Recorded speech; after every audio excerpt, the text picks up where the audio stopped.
What's good? What's good? What's good, fans? Week 247 of Voice of the Fans podcast, and we're going to get the show started just like this. Who am I speaking to right now?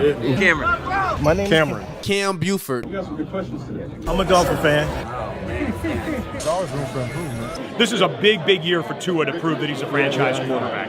I'm more a fan of boxing. Boxing is my main sport. I'm not worried about him right now. I'm worried about Crawford. I'm trying to get that fight made. As a competitor, how much does that competitive spirit get in there and say, I want to fight this guy. I want to get some of this guy. Of course I want to fight all the guys. Of course that. But at the same time, like I keep telling you, it's a business. Once you finish him off, do you feel you get the credit and the respect you deserve there? It really don't matter. I'm just on a mission to become the best, welterweight in the division. After I get him, I want to fight the next best guy, the next best guy, the next best guy. And then once I clear the division, I'm going to move up. Think about it like this. The promoter pays the fighter. The fighter pays the manager. Okay. So the manager works for the fighter, and the fighter works for the promoter. Okay. If you can see, you can believe. So you are lifting weights currently?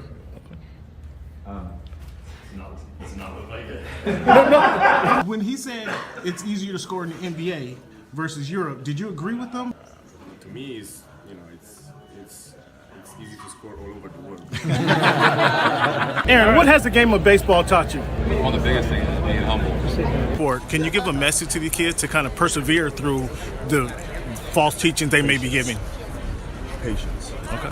Patience. As the show Voice of the Oh Fan my goodness! continues to I'm in evolve, tears. Come on, you were adding some spice to it. it is strictly banter back and forth between myself and Cameron Buford. I enjoy all of it. The real ones know what's going on, right? Like you said, Pacific Northwest. So, I think it's a big part of my game. And every time I step on the floor, I just want to represent myself. You play this game and you don't turn to win a championship, then why are you playing for? I'm happy for the Mariners. I'm happy for the whole Cam. Nobody. Go watch the tape. Go watch the tape, and then you tell me if it was all about just a system. You look like a buffoon. Go do your research. Go do your study. Oh, this guy. That's what's good in sports, man. It's Big Snoop Dogg, man. That's what's good in sports. Hey, man, thanks for making our voice your choice. You know how we do. Yes, sir. Yes, sir. Yes, sir. Give yourself a round of applause for tuning into the podcast tonight. It is week 247 of Voice of the Fans podcast. What's going on, Mr. Cleveland? Doing all right, Cam. How about yourself? Doing good, man. I'm doing good. Staying in this fresh AC out here because it's like 95 degrees, 95% humidity, and I don't need no parts of that, buddy. I don't need no parts of that. But it's been a fantastic week so far. Since we last talked, got a lot of things going on, a lot of stuff to talk about within the world of sports. NBA hot stove league is running like the NFL. They're not trying to give up the season. NBA is trying to take over. They're trying to expand their bandwidth throughout the rest of the year, like the NFL does. They're trying to stay in the news because they got a lot of things cracking. So we're going to get into it. We're going to talk about the NFL offseason, obviously, some of the NBA free agency. Got some boxing news, and we got some Major League Baseball content to talk about as well, with it being June 27th, 2023, week 247 of the Voice of the Fans podcast. Fans, we want to thank you guys for tuning in. We appreciate it. You guys want to chime in and be a part of the show, hit us up on YouTube. Voice of the Fans on YouTube if you got some comments you want to have, or again, as always, hit us up on Twitter @_Voice of the Fans, @_Voice of the Fans podcast. So Cleveland, let's get started as we do each and every week. Play the numbers game. With them being June 27th, we're gonna look at the number 27, and with it being week 247, we're gonna look at the number 47. So when you think of the number 27, Cleveland, who come to your mind first? Or who were the number the best? Cam, who comes to mind first is probably Terrell Buckley from Florida State. Just remember that game against Notre Dame. He was just fantastic. Who wore the number 27 the best? Terrell Buckley, probably the greatest interception return guy to play. Oh yeah, he was taking it back to the house. College football. Maybe Ed Reed slightly, 1-2 right I there. don't think so. He's the greatest interception return guy I've ever seen. Terrell Buckley didn't have that same prowess in the NFL, but he was taking them back in college. As far as who wore that number the best, God, that's a tough one. 27 is challenging. It ain't that tough, man. You got Vlad Rad, Guerrero, his son. You got Mike Trout. I guess it would have to be Mike Trout at this point. Man, I'll concede. You can see Mike Trout just because the 27 is such an obscure number and kind of hard to dial in. Johnny Johnson brought us a championship to the city. But he didn't wear it the best. I already said who came to mind first. You said who wore it the best, and I mean, he brought a championship to the city. Johnny Johnson was JJ. I love JJ, but he didn't wear it the best. He was the sixth man of the year back then. If they was no, that's not no. You say Mike Trout? Mike Trout in his up and down years, you still consider him the best to wear 27? It's tough. Okay. Number 47. That was tough. That was tough. I found the gem. That's the easiest one of all time, man. Who was that? It's the playmaker, Michael Irvin, man. Oh, well, there you go. In college, ain't even close. There you go. You didn't give Mel Blount any consideration? No Tom Glavine? No, Tom Glavine was a decade of supremacy. It's the playmaker, man. Yeah. Established the culture at two universities, one on every level, high school, college, NFL. Yeah. It's hard to argue. I tell you, a favorite of mine though was Sherman Smith. I don't know if it was just youth, but that was a favorite of mine. Starting out with the Seattle Seahawks, but he was a rookie when the season their franchise started many years ago. So you pull out one of those jerseys today, not many Seahawks fans will recognize where that jersey is from. They would be a little flustered and shuttled if you pull that jersey out and ask them who wore this jersey. I don't think many would know. I don't think.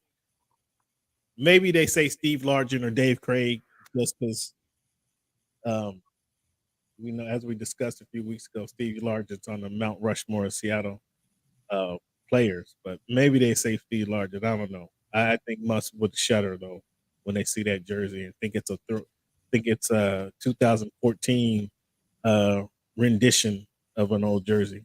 I'm not sure many can go back to 76 Cleveland. What you think? No, they would be remiss to actually know who that was. If they did, man, pat on the back. So let's get into it, man. First things first, we're gonna get into Dalvin Cook, where he should sign. Who gets signed first. We're gonna get into your guy Bobby Wagner, rejoining with the Seahawks and what that does for him. But Cleveland, Hard Knocks is right around the corner. Who would you rather see in Hard Knocks? They having a tough time deciding who should be there. They might end up just forcing your Jets to be on the Hard Knocks. Who would you rather see on Hard Knocks this season?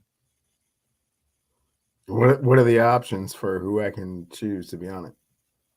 Just whomever. They're undecided right now. Like just anybody in the league. Who do I want to see? Yeah, and who would you the Philadelphia Eagles. You want to see the Eagles? For sure. And they're what you want to see the veterans coaching up some of the young guys? Is that what you want to see? No, I want to see a team that was this close to winning the Super Bowl and thinks that they have enough in place to do it again. And I want to see what that mindset is when you got that close to, tasting success and didn't get there. And you drafted all these Georgia players. You flooded your team with Bulldogs like our guy Jimmy flooded his team with Hurricanes. I would love to see how that works. The interaction, what's your mindset? Like if it's not like a Super Bowl mentality, just kind of like, ooh, yeah, we made some play. No, I want to see if every ball drops, everybody's mad, or if like, oh no, that's okay. Oh, yeah, but that's a good one. That's a good call. Number one for sure. That's a good call. I thought of the Ravens maybe the Broncos. Like I'd like to see. I think the best of the Broncos happened the week after Sean Payton took over the job, though. Like I wanted to see Sean Payton bring the stick in and just start knocking the pictures off the wall, changing the paint in the bathrooms. I want to see Sean Alignment, Payton. everything. Yeah.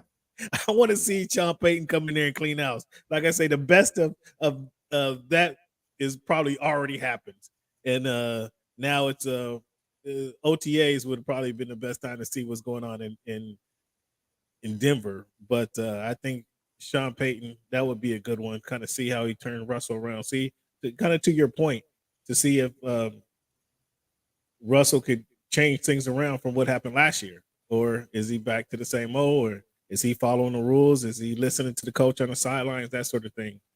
I think the Ravens also would be a good one. The Ravens to see Odell and Lamar Jackson, see if they get on point, if they get in sync, see what that locker room dynamic is like. Didn't the Cleveland Browns do one with Odell already, though? If I'm not mistaken.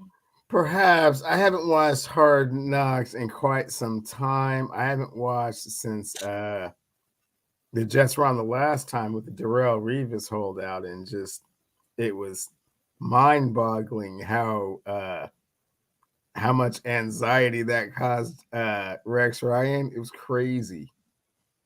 Like you have got to get this dude in here. That whole thing doesn't work without Darrelle.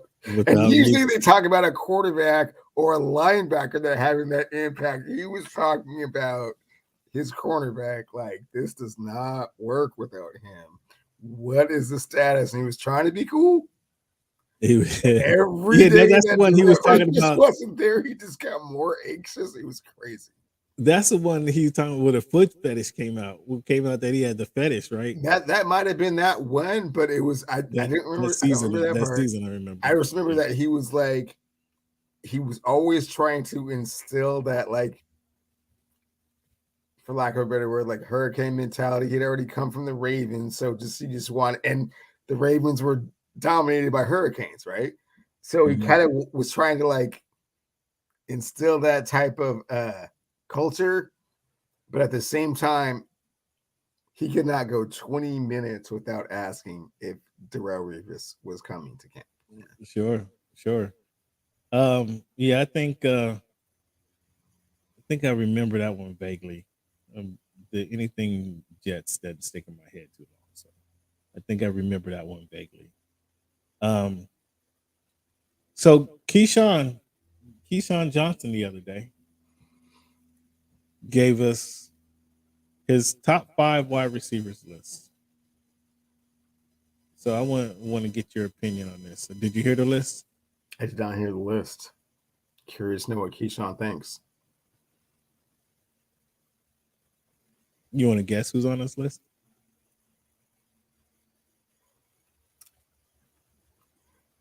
Jerry Rice, Randy No. Moss. No. Top list of top receivers playing today. Oh, playing today. Today.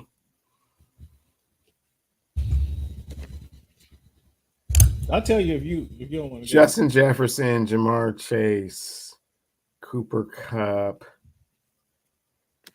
2 of those 3 guys you just named are not on the list. Okay, I need to hear your list then. Yeah, I'm apparently like on the wrong path. Devontae Adams. Okay. Tyreek Hill. Okay. Stephon Diggs. This is in no particular order. AJ Brown. That's 4, right? And Jamar Chase. That's 5. Off your list, as you mentioned, Cooper Kupp was not on the list. Justin Jefferson was not on the list. So I take it you have a qualm with his list, huh? You know, AJ Brown, I would like to see a little bit more.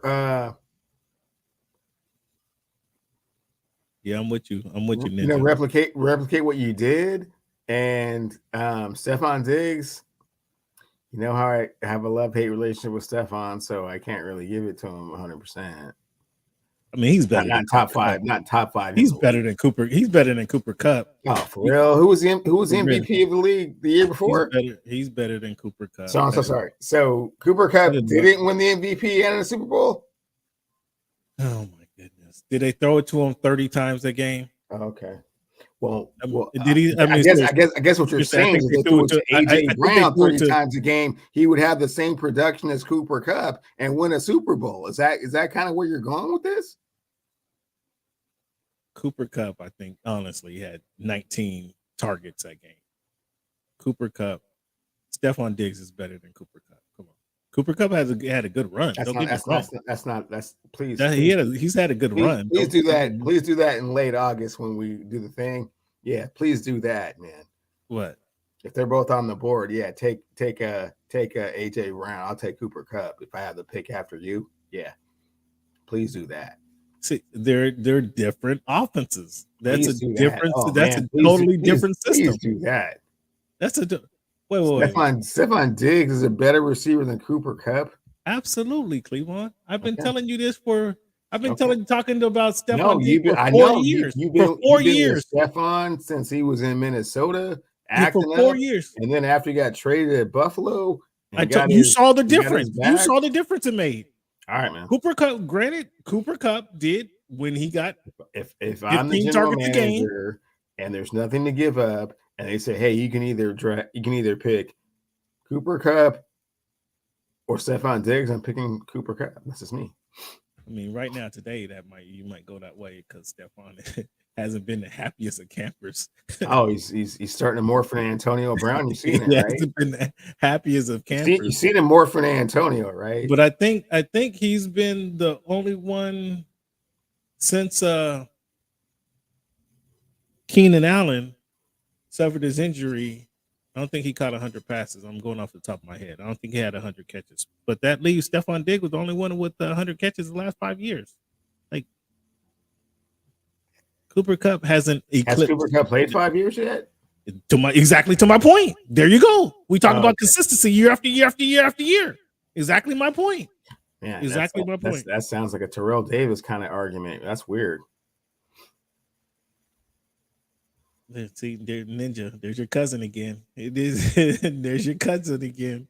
I mean, it doesn't make any sense what you're saying, but I mean, you know, how did Cleveland you keep going on and on about it? That's he's fine, been consistent for year and out. Cooper Kupp's had a few good was years. Cooper Kupp the MVP of the league or no?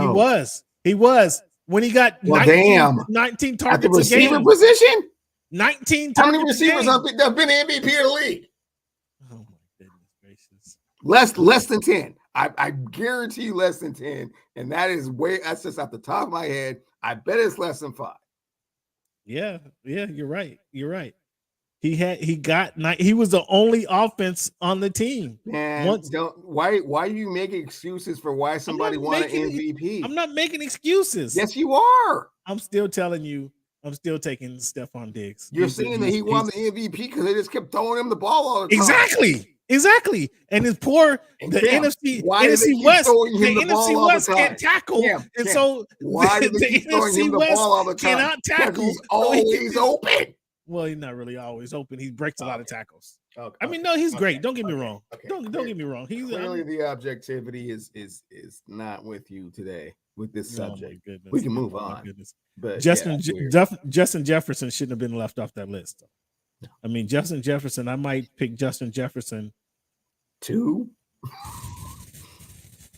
I might pick Jefferson. No less than 2, right? No less than 3. I mean, if you wanted to go Jamar or Tyreek or. I mean, Devontae. I mean, Devontae, really. But I mean, he's a receiver, and you don't throw the ball to yourself. So, yeah. Yeah, I mean, he's coming up there to try and resurrect that. That's not a thing. Yeah, I don't know. I didn't even check. I gotta check the waiver wire. Is Jimmy G gonna be available? He might make the. He might probably make not week 1. Huh? Probably not week 1. Yeah, he might not make the season. So. Who knows? Who knows what's going on with Jimmy? Yeah, he might. So they're going to be in trouble. So yeah, that was So Jamar, Justin Jefferson left off the list. That was bad on Keyshawn. And then he went into I don't like. It's not that I don't like him. He just didn't make my top 5. But Tariq, obviously, Jamar, Stephon, AJ Brown. Like you say, I want to see a little bit more production. He's great, but I need see a little bit more production. But Justin Jefferson, and just to think, Justin Jefferson, Jamar Chase had Joe Burrow throwing to him. No wonder they scored 50 points a game. They averaged 50 points a game again. It didn't matter who they were playing. It didn't matter much who they were playing. I can't think of anybody else on that team except one of those 3 guys. Crazy. So we still got Dalvin Cook still out there. I had this conversation with somebody, and I can't believe I'm getting ready to say this out loud. But as Dalvin Cook needs this, Jerry Jones need to go get Dalvin Cook. Jerry Jones, that would be the best place for him this season. Because they have the dude coming off the injury. Their running back last year, number 20, was injured. Tony Pollard, okay. Yeah.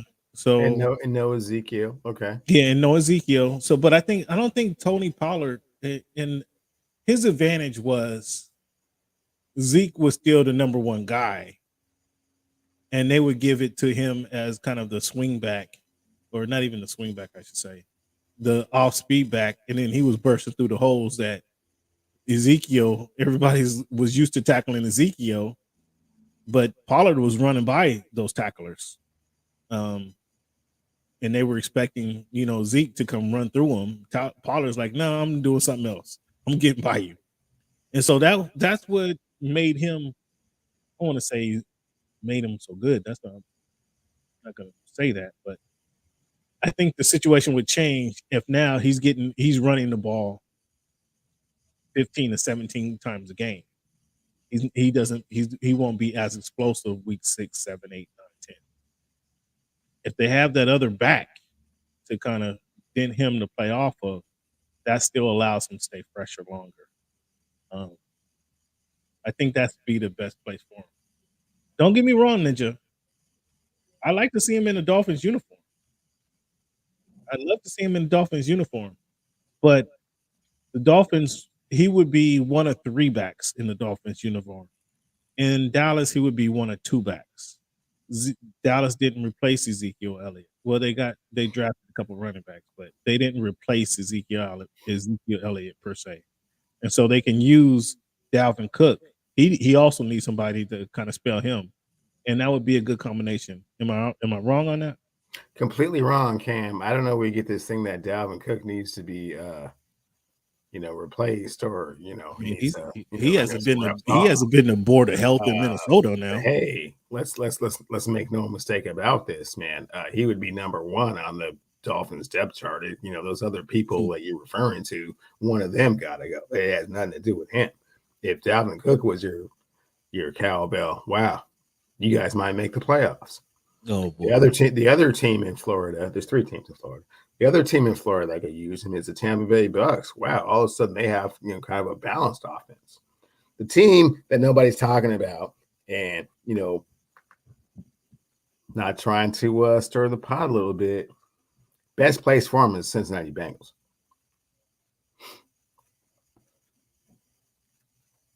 That would be a bad fit. Because now Joe Mixon's your change of pace. That's a little bit much for and you already got Burrow throwing to Chase and Higgins and my other guy Boyd over there, plus the tight end over the top. That's just way too much stopping. There's no stopping all that. But yeah. But that owner is notoriously cheap, so I don't really see that happening. But that would probably be the best fit for him. That would be a good fit for him. That would definitely be a good fit for him. That would definitely be a good fit for him. But I'm thinking still, they don't even have anybody behind Mixon. So they let go of Bernard. I can't think who was there behind him. Bernard and Samaj Prime. So they had the Oklahoma backfield there before. Yeah. He went out in free agency, so they don't got one. Yeah, that would be a good fit. Joe says he's gonna make a team friendly deal, so he says he's gonna make it a team friendly deal. So we'll see. But Hopkins, who gets signed first? Cook or Hopkins? I can see both of these guys wait until week 3 of the preseason though.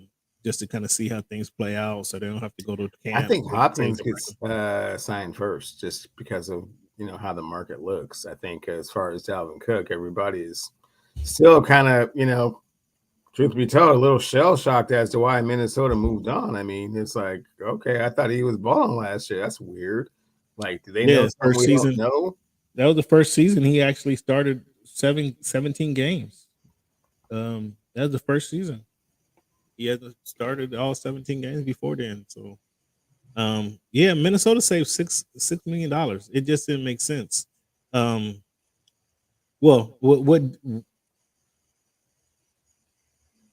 I don't know why they put so much stock in Kirk Cousins, but they got the receiving core and they're just thinking, hey, let's check it up to Jefferson.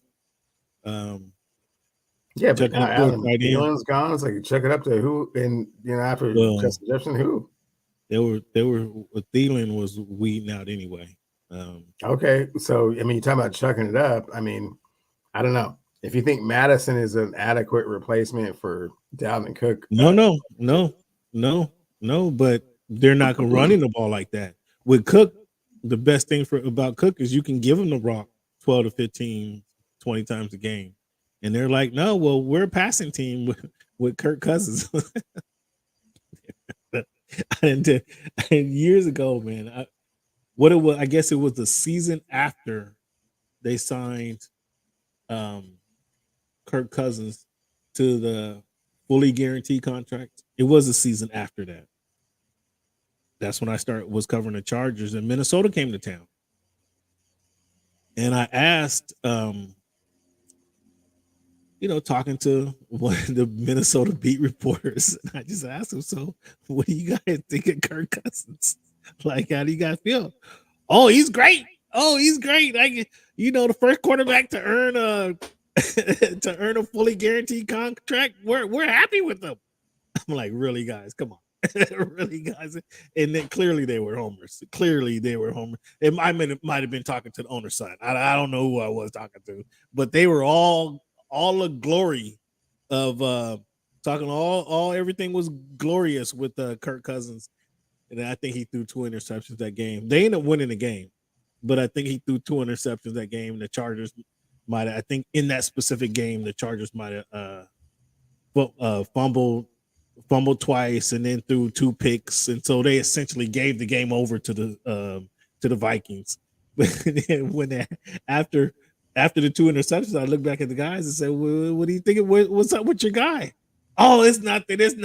He's prone to a mistake or two every now and then. I'm like, yeah, guys, come on, man. This guy's I don't know. He really snowed the league, man.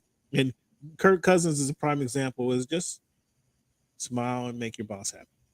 Smile to your boss and make him feel good.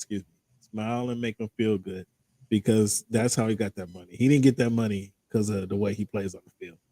He goes in and he must bring him donuts and coffee every couple days. Hi guys, I'm here to do everything you want me to do. I'm gonna be the great locker room guy, and he plays the politically correct role every day. That's how he had to get his money, because it wasn't performance on the field. But yeah, Kirko Chains, as your guy Ninja likes to call him, he's feeding Justin Jefferson, and as long as you can get the ball to Justin Jefferson right now, you're all good in our books. That has to be the situation. So last season, Cleveland, we both were in agreement that Russell Wilson wasn't going to have that big an impact on the Denver Broncos. Wasn't going to have that big an impact on the squad, and certainly wasn't going to rise them above. I said 3rd in the division, I thought them and the Raiders would be battling out for the last place in that division. And sure enough, that's how they finished in the season, last place in the division. With Sean Payton taking over, do they finish higher than third place in the division this season? Oh yeah, they finished in second place behind the Kansas City Chiefs.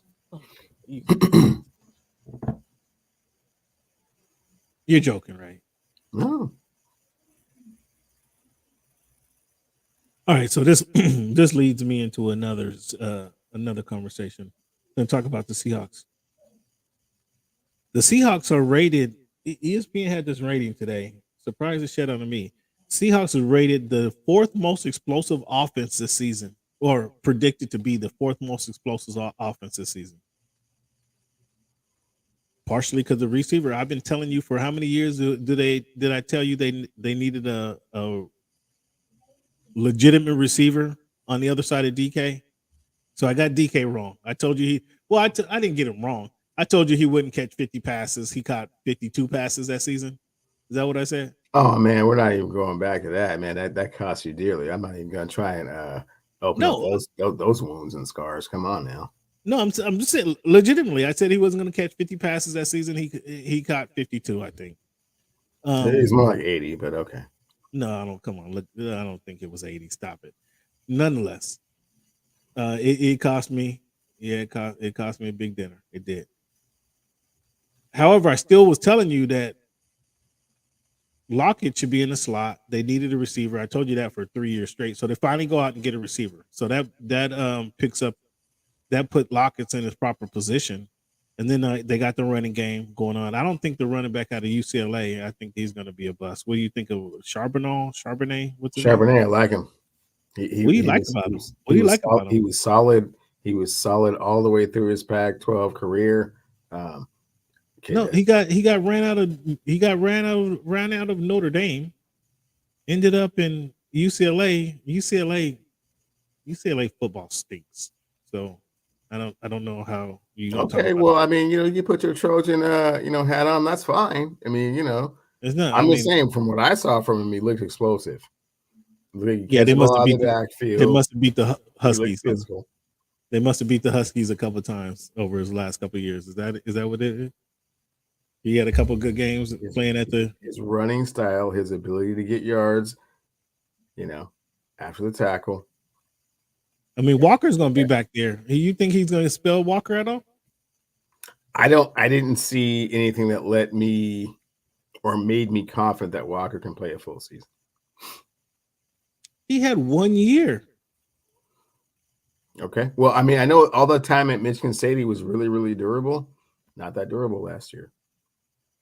Oh my goodness. So you're down on Walker already? No, not down on him. Just he's not going to play all the games. Oh my goodness. Are you kidding me? So he didn't show you enough to get that he gets all the carries. He gets all the carries, but what I'm saying is that he will not be available to get all the carries, and it will be great to have this dude as a backup to get the carries that he doesn't get. The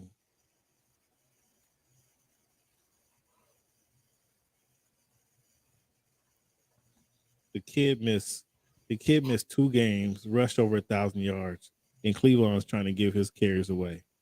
He averaged 4.6 yards a carry, and Cleveland is trying to give his carries away. Ain't this something? Seahawks fans? Dude. Yeah, in Jigbe, I think that was a great pickup. I think that's an awesome pickup. Again, it gives you now you got 3 quality receivers. Jigbe's gonna be outside. You put Lockett in the inside, and then he can run every route for you. He's going to get open every route because there's not many cornerbacks in the league. I mean, hell, there was not many cornerbacks in the league that can stop him when he's on the outside. And that because he was on the outside, that let him go both ways. Now he's going to be in the middle. That lets him go inside, let him go outside, that let him go down the field, that let him run comebacks. I think that's going to open up. I think, come August, that's going to be even a better pickup. Is a little pocket rocket doing this thing. But yeah, they got the offense rated as the fourth most explosive offense. Guess who's right behind those guys at number 5? This is the NFC or the NFL? NFL. Oh, I would have to say probably your Miami Dolphins are right behind them. No, Miami Dolphins a little further down. They're at number 8. Oh, so 5. Let me see the most. Another team with another young receiver to add to the fray. The Ravens? No, the Los Angeles Chargers. Cleveland. Stop it. The Los Angeles Chargers with Justin Herbert. Now they got Keenan Allen. They got some help on it. They got some help. Keenan Allen. Another year of Josh Palmer in the game. Your guy Mike Williams is out there. Your guy. And they got you're not a Mike Williams guy no more? You done jumped off Williams bandwagon? This guy. You are so wishy-washy. Like, how am I wishy-washy? Dude is not who we thought he was. And plus, I was never really firmly on his bandwagon to begin with. So, yeah. You was never on the Clemson receivers. Clemson receivers. Oh, yeah. Clemson flooded the league of receivers. The aforementioned DeAndre Hopkins. I mean, what's my man's name? Martavis Bryant. I mean, they was turning them out like hotcakes there for a minute. But yeah, he doesn't make the cut, man. Are you kidding me? You're silly. He's gonna get hurt. And Jigbe Smith will be. He should be outside. He could be all over the place. He could be, but he should be outside. That should be his spot because you have Tyler Lockett to play inside. Okay, well let Pete and the offensive coordinator get a training camp under their belt, Cam, before you just start adhering to what you think. I mean, I've been telling you this. I've been telling you this for 3 people in places that you don't know. You don't know what's the best fit for this team. I've told you for 3 years they need another receiver. Have I not? They got one, but you're just already putting him somewhere, and you don't know where the best fit for him is. I've already told you the best spot for. You're already telling me. That's what I'm saying. Let Pete Carroll and the offensive coordinator decide what's best for him. Okay. Well, if they listen to you, they'd be playing Charbonnet. Like I'm just saying, he's got versatility. Okay, he can play both. So, no, the jury is not out on where he's going to be ultimately.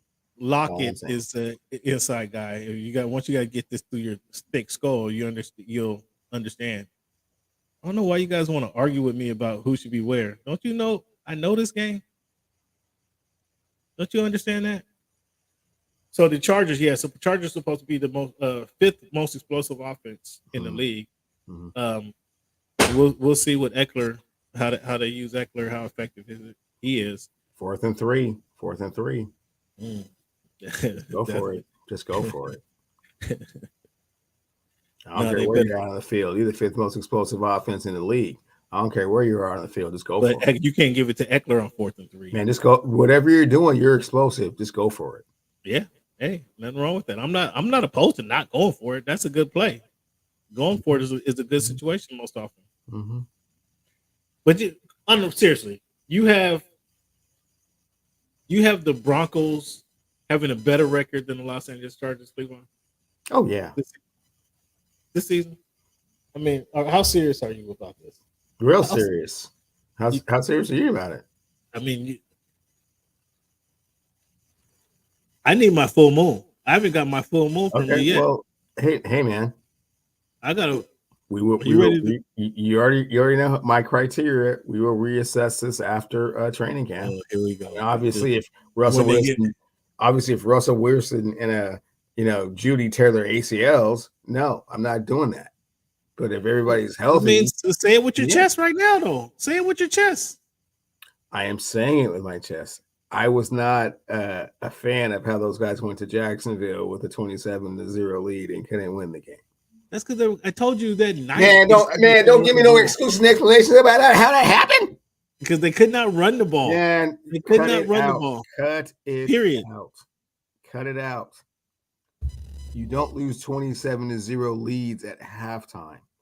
That means the other team had to score 28 points in the second half of a playoff game against a team that was. When you go 3 and out, 3 and out, and 3 and out.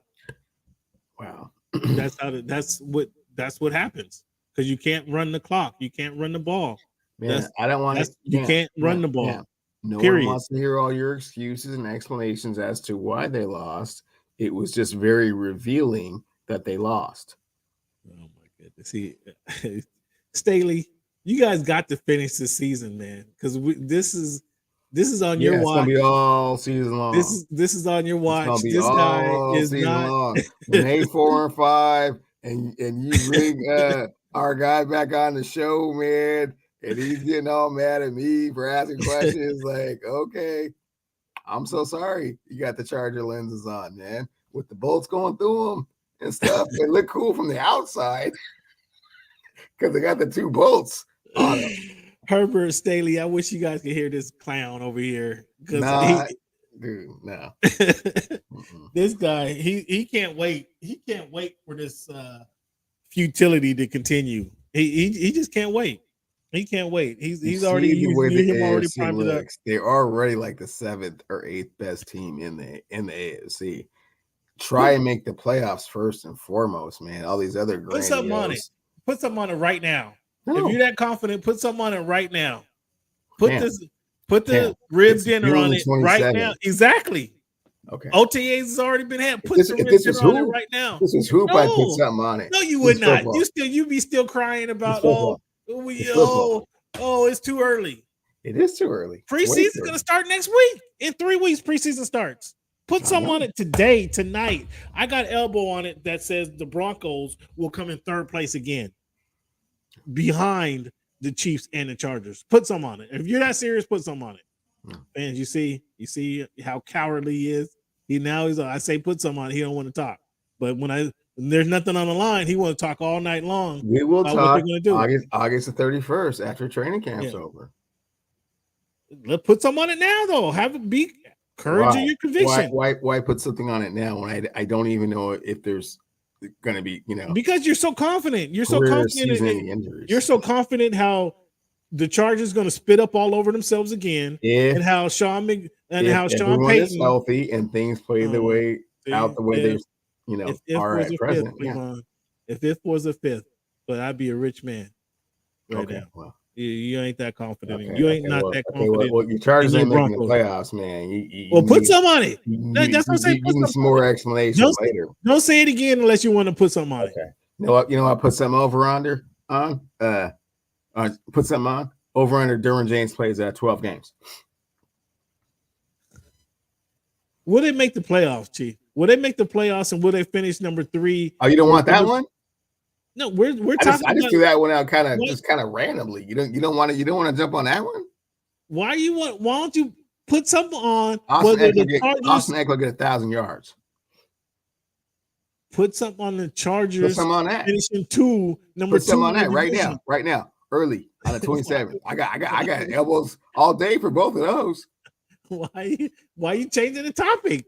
Topic is who will finish second in the AFC West. Neither one of us got them beating the Chiefs. I can't determine that until I see how training. But you just gave me some. You just gave me some BS stats. Well, Derwin Williams played 12 games. No. What I said was, I will put an elbow on either one of those things right now. That's not the topic, though. The topic is, will the Chargers finish above your Russell Wilson and your Broncos in the AFC West? Will the Chargers finish?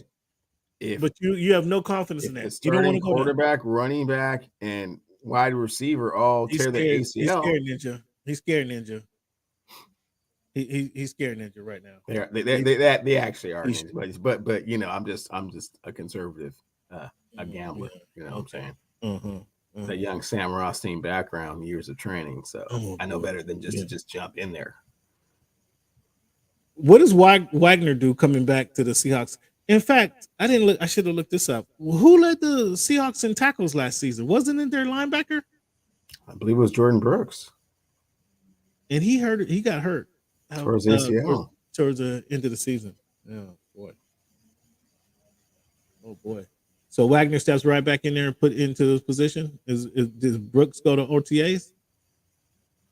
Not actively. He's he's Still around, but he's nowhere near participating in it. So Wagner gets a spot back, though. Does he make you guys formidable? From what I'm hearing, the secondary is very top notch, and that's going to be a problem for other teams. Now, whether they can rush the quarterback or linebackers can tackle, that remains to be seen. But the secondary is supposed to be as good as it gets. Well, that's why they go number one with their slot guy, right? Slot guy is not even. Again, he'll be on the outside. So Witherspoon, I mean, he's also taken some reps in the slot.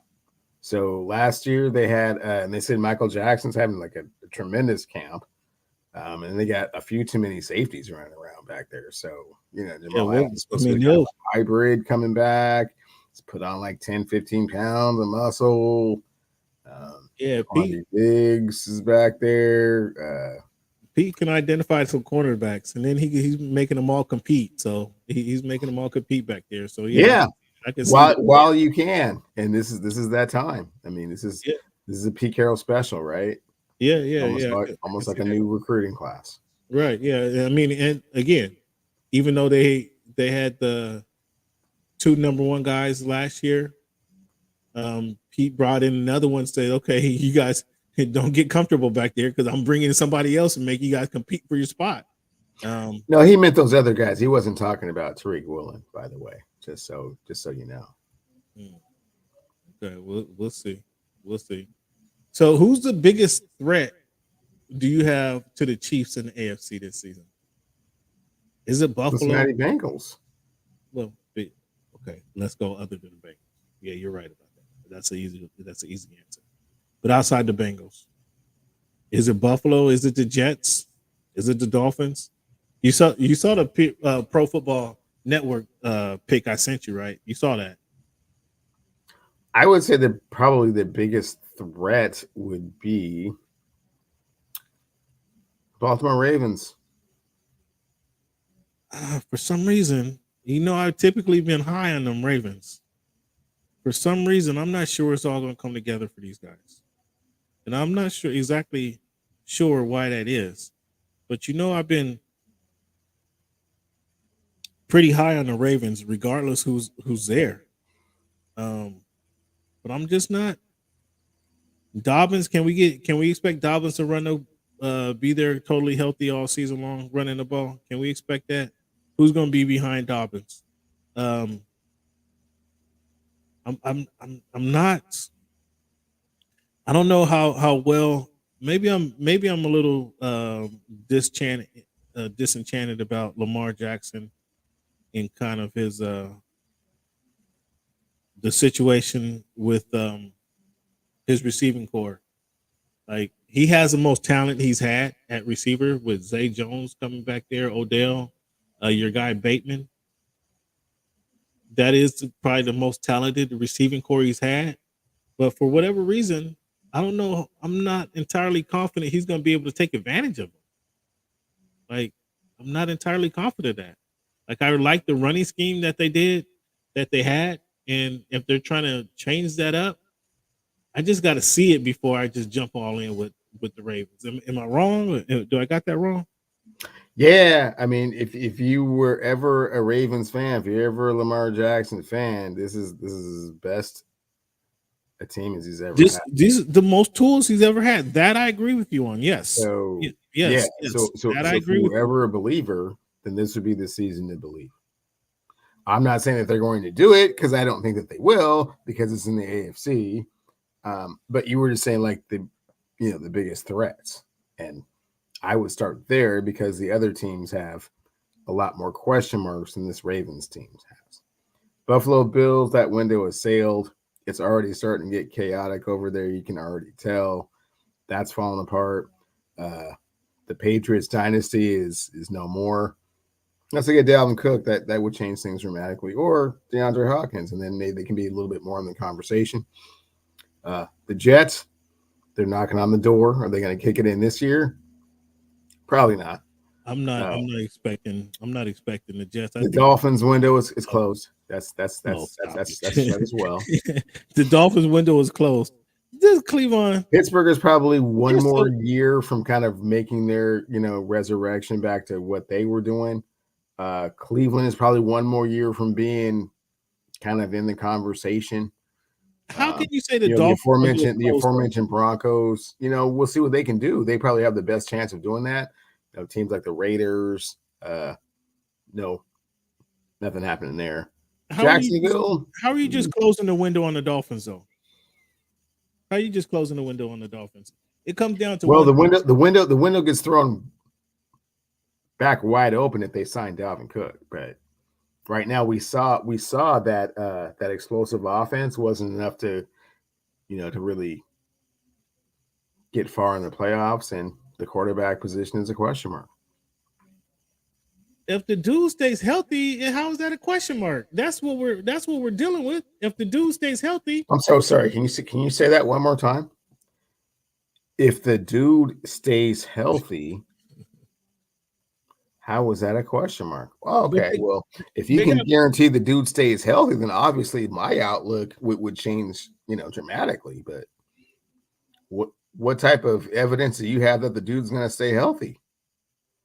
The man is taking yoga, jujitsu, exactly right.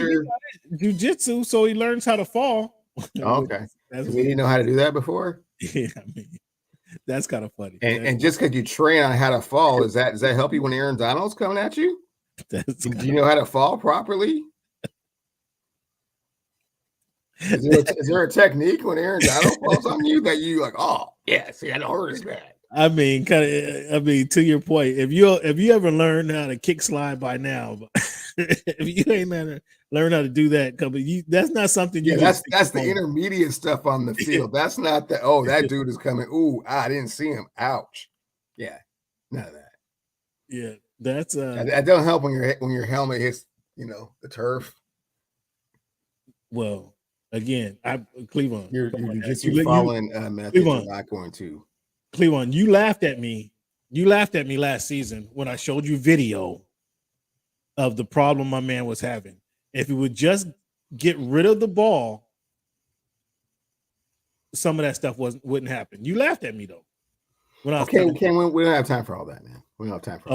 Now you don't want to talk about the AFC has recalibrated itself to a point that that don't matter. So let's just take a look at this. Okay. Pro Football Network. Look at here. Look at here. Mm-hmm. They have the Chargers actually competing with getting number 7 in the AFC, competing with the Bengals. We already know how that's going to end up. Okay. They got the Ravens playing the Bills, but they have the Dolphins in the injury-prone quarterback. They're number 8 explosive offense in the league, beating the Jaguars, the KC Chiefs, defending Super Bowl champs, mm-hmm. and the Buffalo and your Bengals, your beloved Bengals. Mm-hmm. The Dolphins are going to take care of both of those guys. Look at that. Where did the Seahawks do? They lose to the Lions over here. What's your argument with this Pro Football Network playoff prediction? Oh, well, Cam, I mean, you can tell that fans did this. It's kind of like when children do like finger painting. It's like, oh, that's really cool. You did really good. Yeah, you tried really hard. I see what you were trying to do. Oh, is that a snowman? Oh, that's cool. And you just kind of go with it, but it's like that's not really accurate. So are you saying the Dolphins don't make the playoffs? Is that what you're saying? What is wrong? Highly unlikely the Dolphins or the Chargers make the playoffs, Cam. I think you know that, right? Do you want to put something on that? It's too early. Why you keep trying to throw something on it? Because you're telling me right now. You're telling me that a kid made this chart. You're telling me that kids made this chart right now, kids obviously don't have any. They don't know about the potential failures, about the potential issues that go on throughout the season. Just like the pretty helmets and exactly. So right. Exactly. With that being said, you tell me put someone. You said the Chargers and the Dolphins don't make the playoffs. They don't. Do you want to put something on it? Not yet. That one or two of these teams that you just said don't make the playoffs, make the playoffs. You want to put anything on it? One Not or yet. two teams? Not yet. He's chicken, Ninja. This is give him a call, Ninja. Pump him up. He's chicken right now. He's chicken right now. It's not chicken. I watch football, Cam. It's chicken. So I've watched players be out for the season on an extra point formation. Do the Seahawks finish higher than 6? Potentially. Oh, here we go. Man. Make a prediction. Have some courage about yourself. Make a prediction. Cam, how do you have courage on June the 27th when training camp hasn't started? Because you're so confident that they won't make the playoff, that the Dolphins and the Chargers won't make the playoffs. I tell you, these are predictions. You say we're too I'm early. saying too early. Before training camp starts, and I will solidify once training camp is over. Oh, so you need 3 weeks. You need 3 or 4 more weeks. How much time do you need before you have some confidence to pick something on what you're saying? Or you just babbling? I need enough time. I need enough time to see where some of the marquee free agents end up.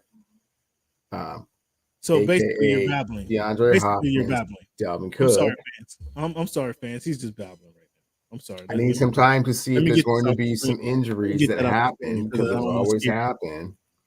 So, I mean, that those fans had Detroit as the number 3 seed. You want to put some on that?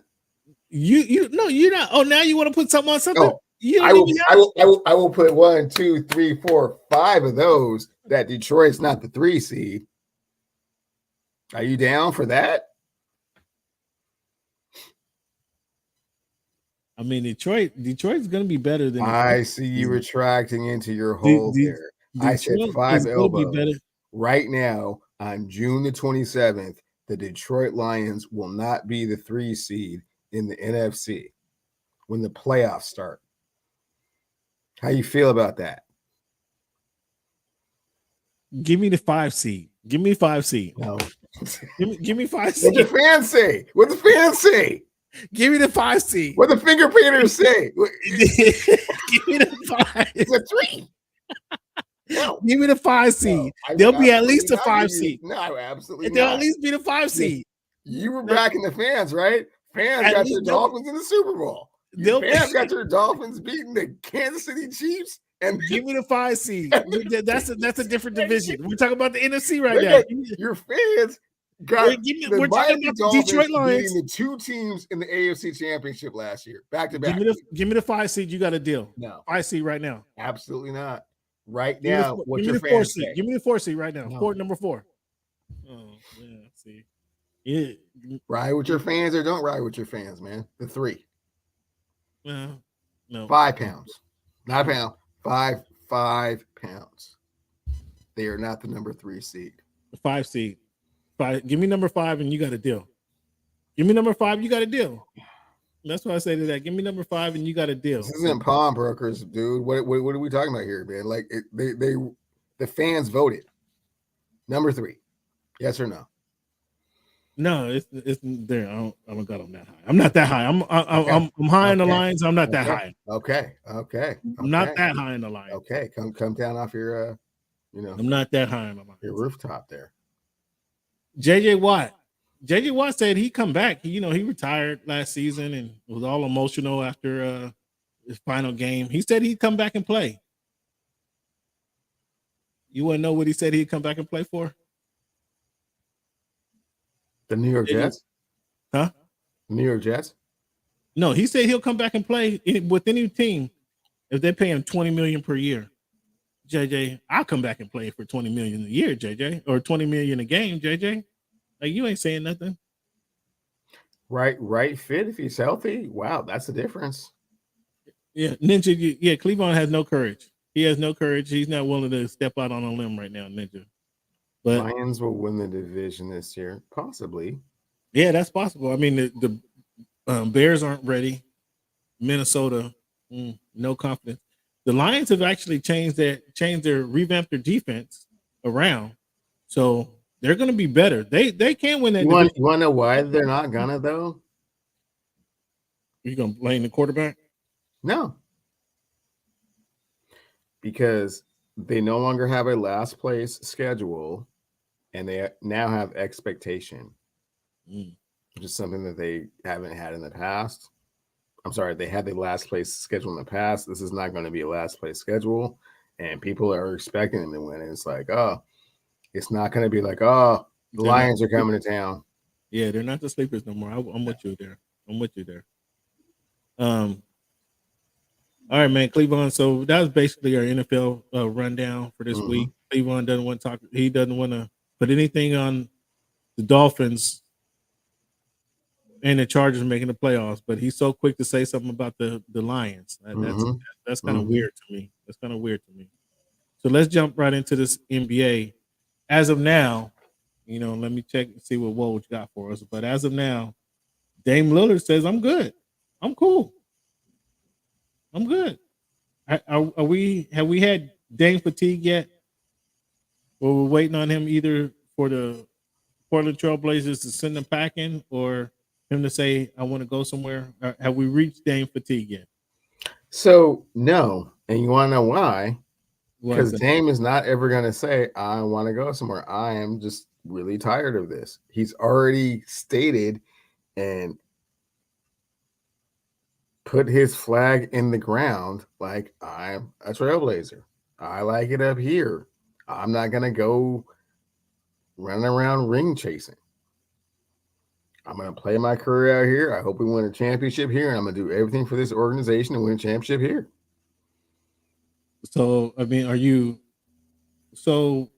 should we just not expect anything at a thing? Or, I mean, what do you think? Should we just not expect any? Him and Scoop, you think that's going to I'm not really expecting anything. I mean, people act like no one has ever come calling for Dame before. Like, they didn't think that Dame was like the missing piece. They always, the Lakers have done it how many times, man? What do you want for him? He don't want to go. Okay. Do you take Hero? I think what's the deal Miami had? You saw your dude, right? The Chris Haynes offer the first time around. What was it? Hero in like 5 Hero, Duncan, Vincent, yeah, man. Shit, who's the other dude? That's a haul, man. That's a haul right there. 2 picks. There was like 3 or 4 picks. I can't even. That's a haul right there. That's a haul right there. If I'm Portland, it was like 6 players. Yeah, if I'm Portland, I make that move. And I don't know what they're holding on to. Because again, we talked about it on Sunday. Well, that's not a real thing. You know what I'm saying? So it's like 48. The question becomes, what do you expect in return? And if Dame wants to go, I've heard people say it's like, look, I'm so sorry, but we're in the middle of a rebuild and you're in the way. Like you have to go. That's what I'm saying. I take that. I make that move if I'm Portland. Like, dog. Like, especially. Okay, Dame, I'll give you this last season. But when we got 58 on the books, and we're at 35 or 40 wins, as we spoke before, obviously, yeah, the cost to keep him accelerates for sure. But he's. You got to go, dog. You got to go. You got your family get season tickets, bro. But right now, you're out of here. If I can get Duncan Robinson, Tyler Hero, but you can't get all that, man. The Packers. I mean, this is what I don't like about this part of the season is that reporters can just throw out these packages like, oh, so this is about to happen. You don't think Haynes is wins about to get traded? Like, I'm to the point where and this is crazy, right? Kind of like Schefter on the NFL side, right? You got if Woj doesn't say it, man, I'm not even listening no more. No, see, but you got to think that a couple of things on that point, especially in regards to Dame. Chris covered the Trailblazers. He was the beat writer for the Trailblazers when Dame was a rookie, so he did that for like 5 years. Okay. So he can call Dame.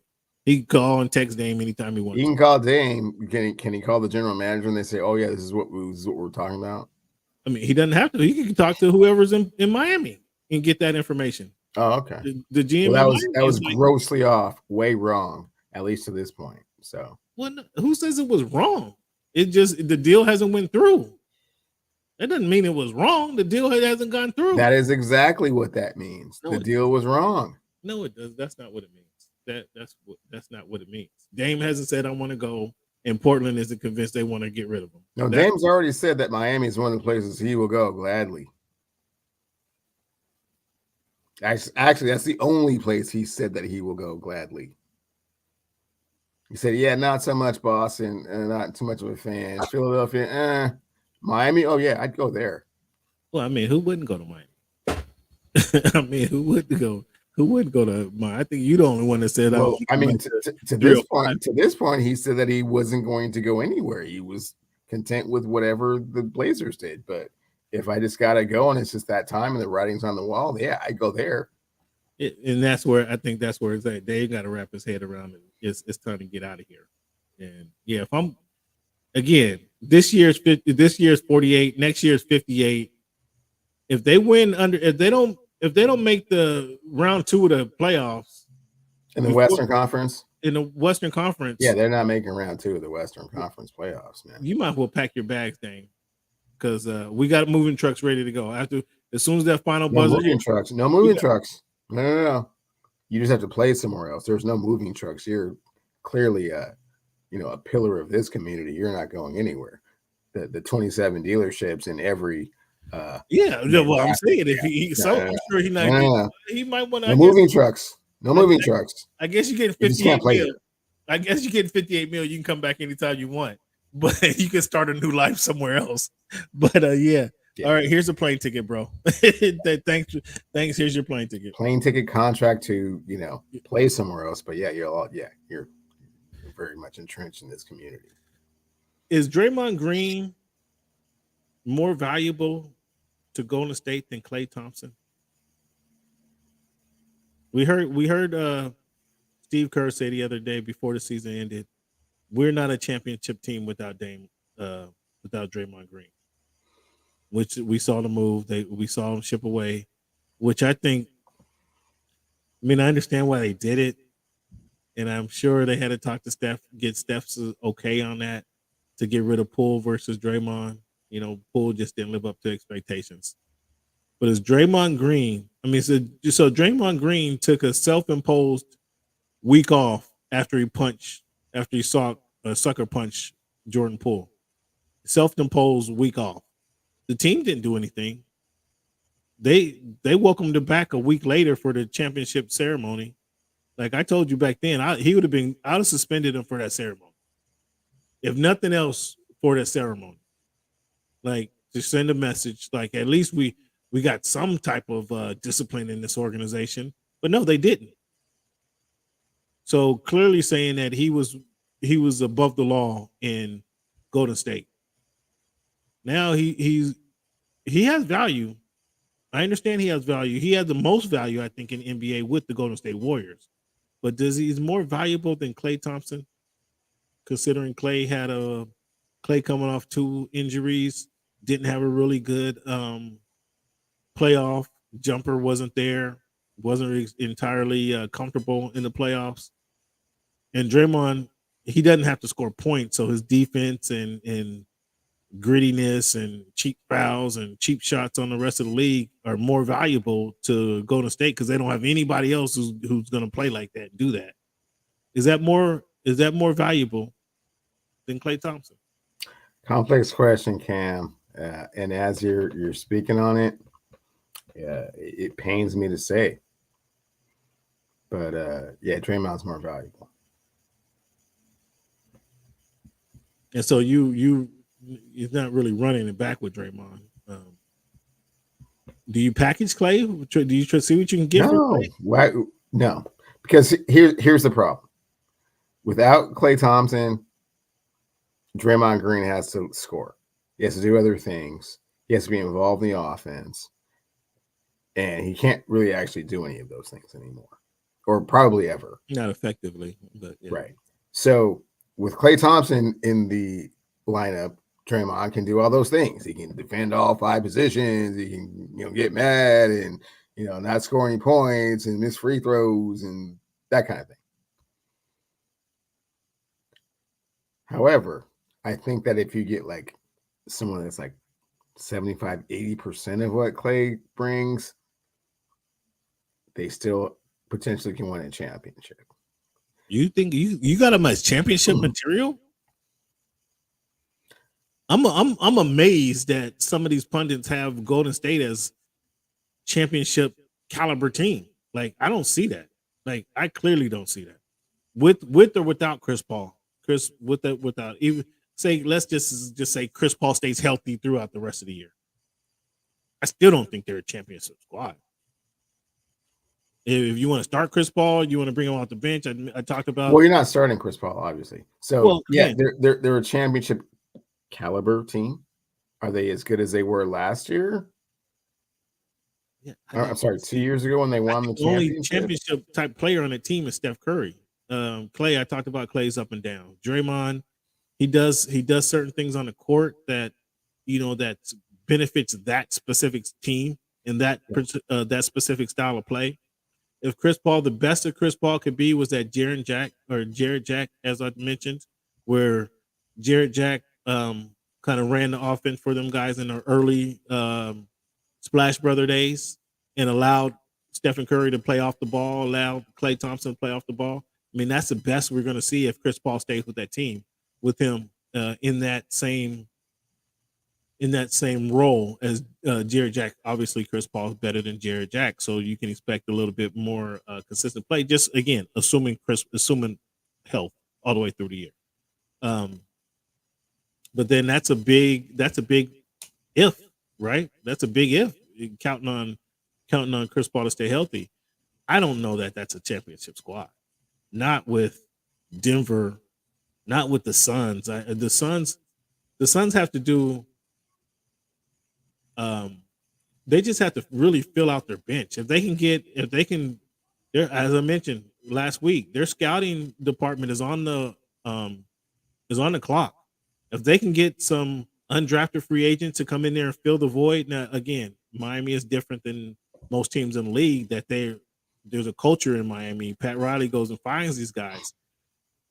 If they're able to find a couple of these guys who can fill out the roster, like that team takes them somewhere else.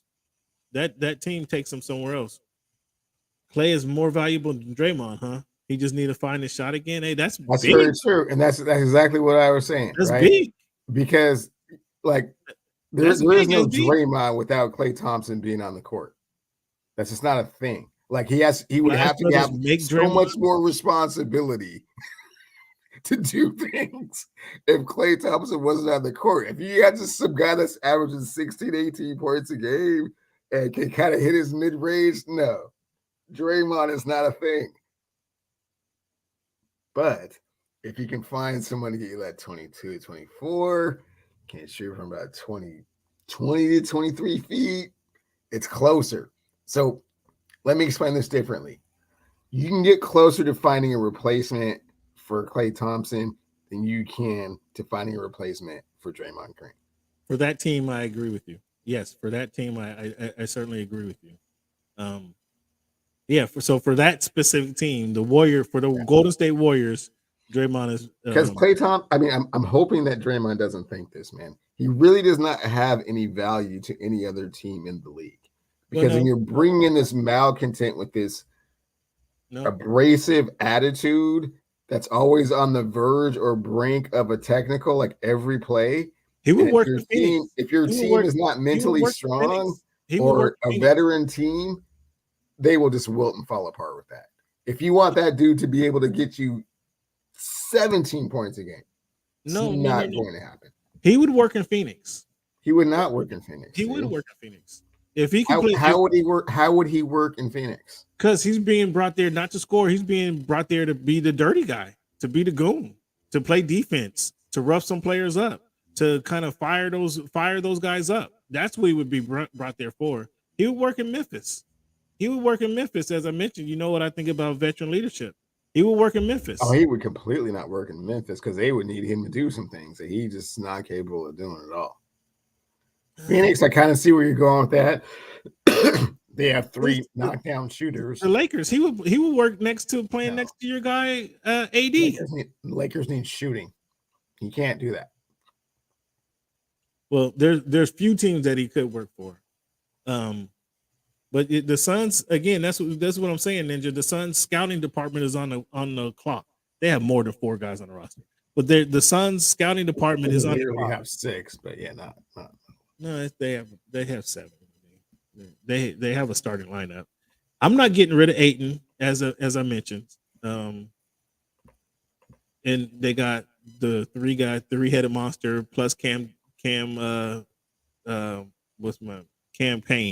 So yeah, so that's your 5 right there. Then they got a few other guys. So but they need that Gabe Vincent to come off the bench and give them some points and play some defense. They need those type of guys, and that's why I say their scouting department's on the clock. They got to scour the G League. They need to scour the Summer League and find those guys. That out, man. What are you talking about? Bro, they got superstars. They need the role players to fill out that roster. That's exactly what they need. Fans, I am so sorry, and please forgive the ignorance of my host here of the Voice of the Fans, man. This dude just said scour the G League. They need to find some players to make them competitive in the Western Conference of the National Basketball Association. It's not gonna be G Leaguers, man. It's not gonna be that free agent from Gonzaga that everybody was sleeping on. Ooh, now he's on our team. Yeah, if they get Drew Timmy to get some rebounds, if they get Drew Timmy to get some rebounds, that's cool because Denver is the one, right? Let's kick it off, right? Denver's the one, right? We'll give Phoenix I won't even give him the 2. Is it too early to give him the 2? I mean, it's not Memphis, it's not the Lakers, right?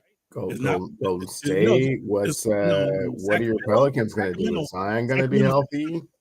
Sacramento. Everybody keeps talking about Oklahoma City, and again, your Sacramento Kings. They were the 2 last year, right? They were the 2. So now they had a year of playoff. Minnesota going to put it together. They're going to put their problems aside and kind of work about it.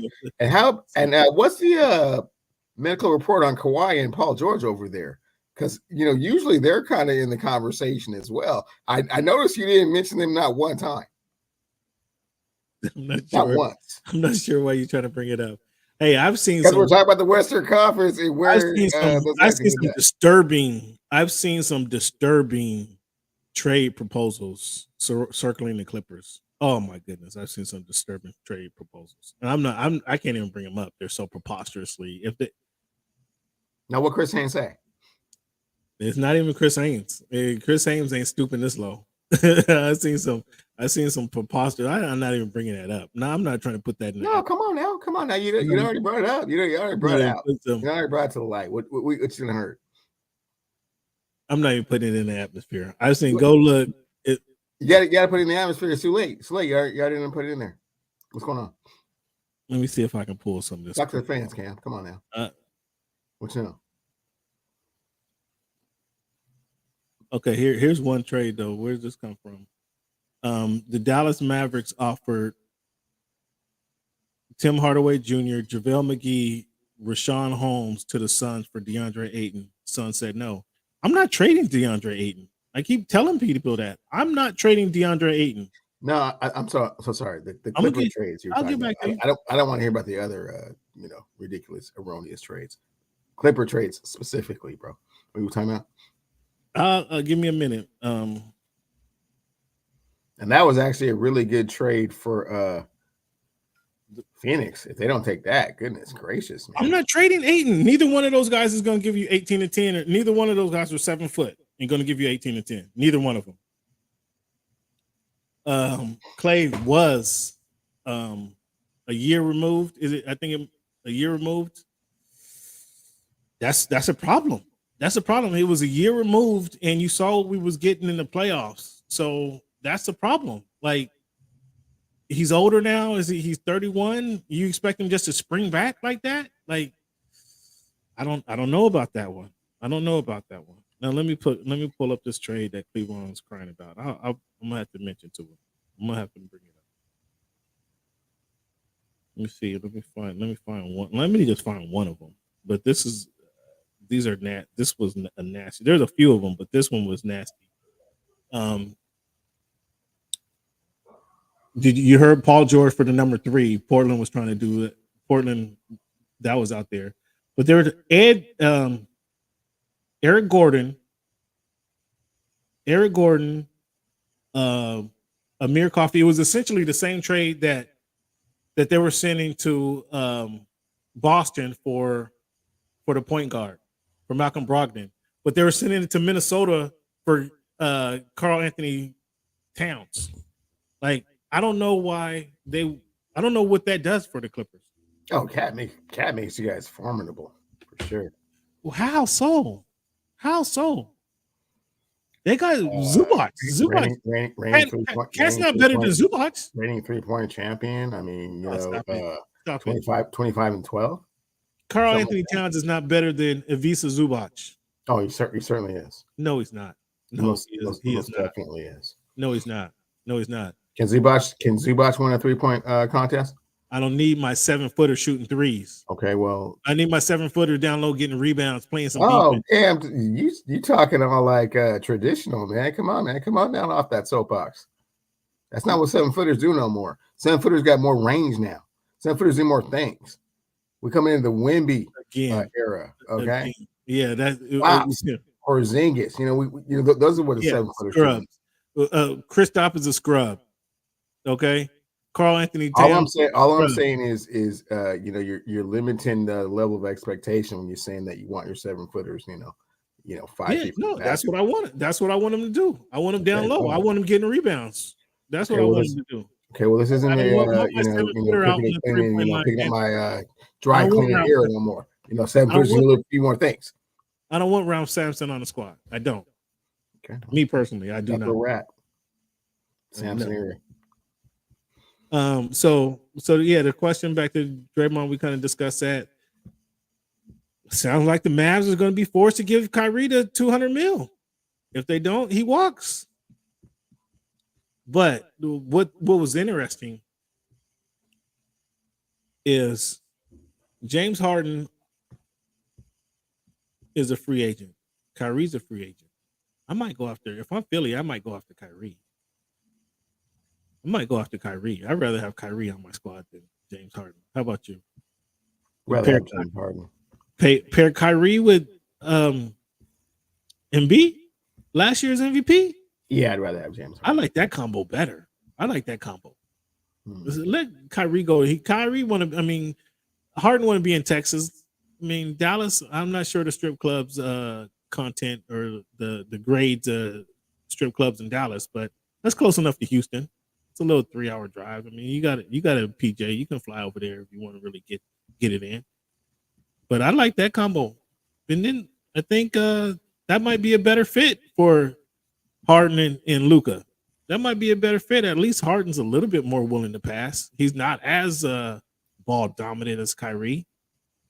Now, what you think if they just swapped? You don't think that works? I think that might work. Well, yeah, but I mean, there's no difference. I think he's you already okay. See, here's the reason that I say that. It's because you already know and can anticipate what the Harden issues are going to be, right? There is no anticipating what the Kyrie Irving issues are going to be. They could be absolutely anything. But the ceiling is higher. You're right. You are correct. You're right. The ceiling is higher. And Kyrie playing at his absolute optimum potential is a better fit. You get him back in the Northeast, not far from his home. He's not, is not in his neighborhood, but he's a lot closer to home. You might ask. He might have a take a shot of NyQuil to stop a bubonic plague, and he'll be like, "Nah, man, I just don't do that." I mean, hopefully we're beyond that. He might have to take 3 world weeks pandemic off. now. He might have to take 3 weeks off because He might. But his native folk are having some trouble up there in South Dakota, and he got to go up there and help them. South Jersey. You're right. You're right. I mean, I don't know if I want that personality around Max either. I mean, this dude thinks But the the earth is ceiling flat, is much bro. higher. The ceiling is much higher with Kyrie on your squad versus with Harden on your squad. True. We get to the playoffs. Kyrie doesn't spit the bit like Harden, did. People are saying that, but Harden came out in the Boston series at least 2 games, man. It was like I just said, 4 to 6 games. 4 to 6. It was so what he played 33% of the games. He was outstanding, but there still was 60%. He was better than outstanding those 2 games that I'm talking about. That's what I'm telling you. So 33% of the games, he was like, "Yeah, I can run. I like this Harden." But we had 60. That was only got us 2 wins. We got 4 L's because he couldn't consistently do that, sustain that ability. I think Kyrie has a little bit more in him to force him to sustain that situation. I'm willing to. I think Kyrie is still living off of Game 7 from a long time 16, ago. 16 was that? That's a long time ago. Man, everybody still has that image of him just going absolute batshit crazy, and they think he can just turn that switch on anytime he wants to and go back to that. It's not a thing. If you were somehow able to, if you can get 60, 70 games out of the dude, if just 70 games, 65 to 70 games out of him, say Kyrie. If you play, and then what's he gonna say about Jewish people? See, you got that all wrong. Kyrie just didn't want to apologize, and that he just you got it all wrong. You know the baggage that you have with Harden, man. Bring him some strippers named Honey, and keep him happy, and you get his beard trimmed up and stuff. He's kind of low maintenance when it comes to that. The Kyrie Irving thing is just this wild card. You don't know what you're going to get. Can't refute that. It is a wild card. However, the ceiling's higher. Ceiling's higher. We agree on that. Ceiling's higher. And so that's my point. That's my point right there. But so is Harden is proven fool's gold. He might not be what you thought that you wanted from him, but there's no way that you trade that for Kyrie Irving. It's not a trade. It's just a shakeup. I mean, because you run it back with Harden, you know what you got though. You know what you got. Kyrie is proven to be a little bit on the sensitive side, right? You think the Philadelphia audience is the one that he needs to be performing in front of? They just don't care, man. Okay, all right. They've run Allen Iverson out of town. They run Charles Barkley out of town. They run people out of town. I mean, couple good points, but Dallas is going to be stuck giving this cat $50 million a year, and he's only going to. So they pay him 4 years, 50.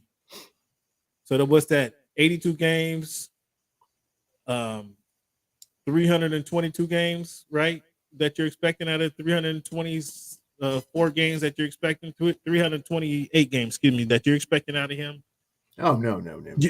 You're only going to get 200 games. They're hoping best case scenario is 250. What's that? I said best case scenario would be 250, right? That you get out of them? Yeah, exactly. That's the best case scenario. You're not going to get your full value for this $200 million that you're paying them.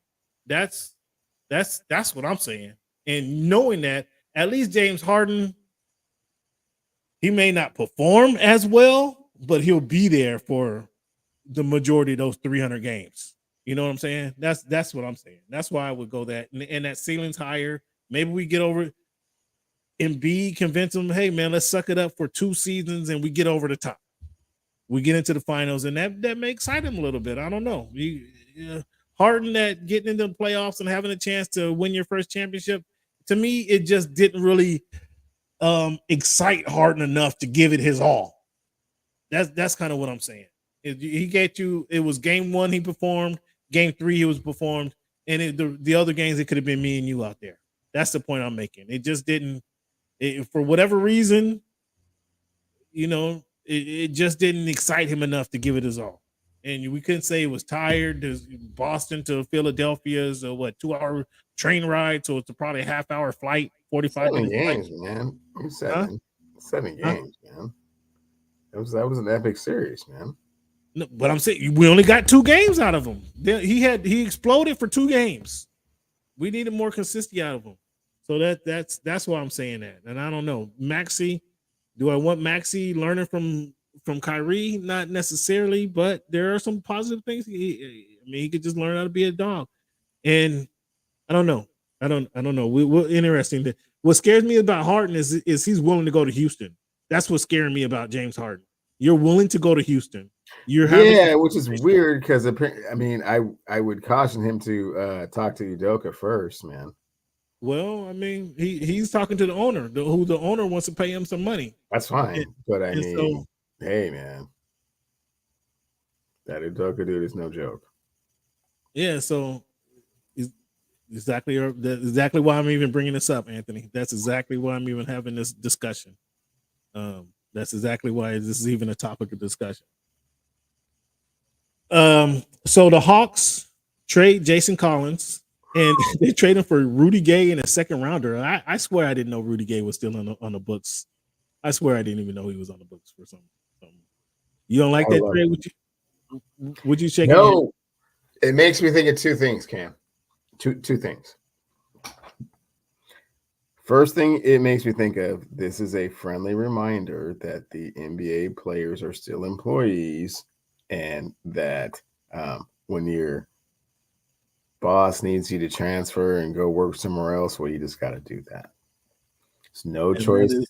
No choice of yours. No choice of yours. You will make the exact same salary that you made here in Atlanta, going to Mag City, eating, chicken wings. Chicken wing Williams, Williams chicken wings, excuse me. Hanging out with Outcast and them, as you will in Salt Lake City. Your salary will not change. However, the environment will change dramatically. Significantly. And, yeah. So sorry about that. And you don't have any choice or say in this. This is just what's going to happen. So a friendly reminder of that. You could have played. You could have played in for Atlanta. They didn't want to. Jason Collins didn't max out. Didn't give him everything they could. I'm still I like Quinn. So I don't know.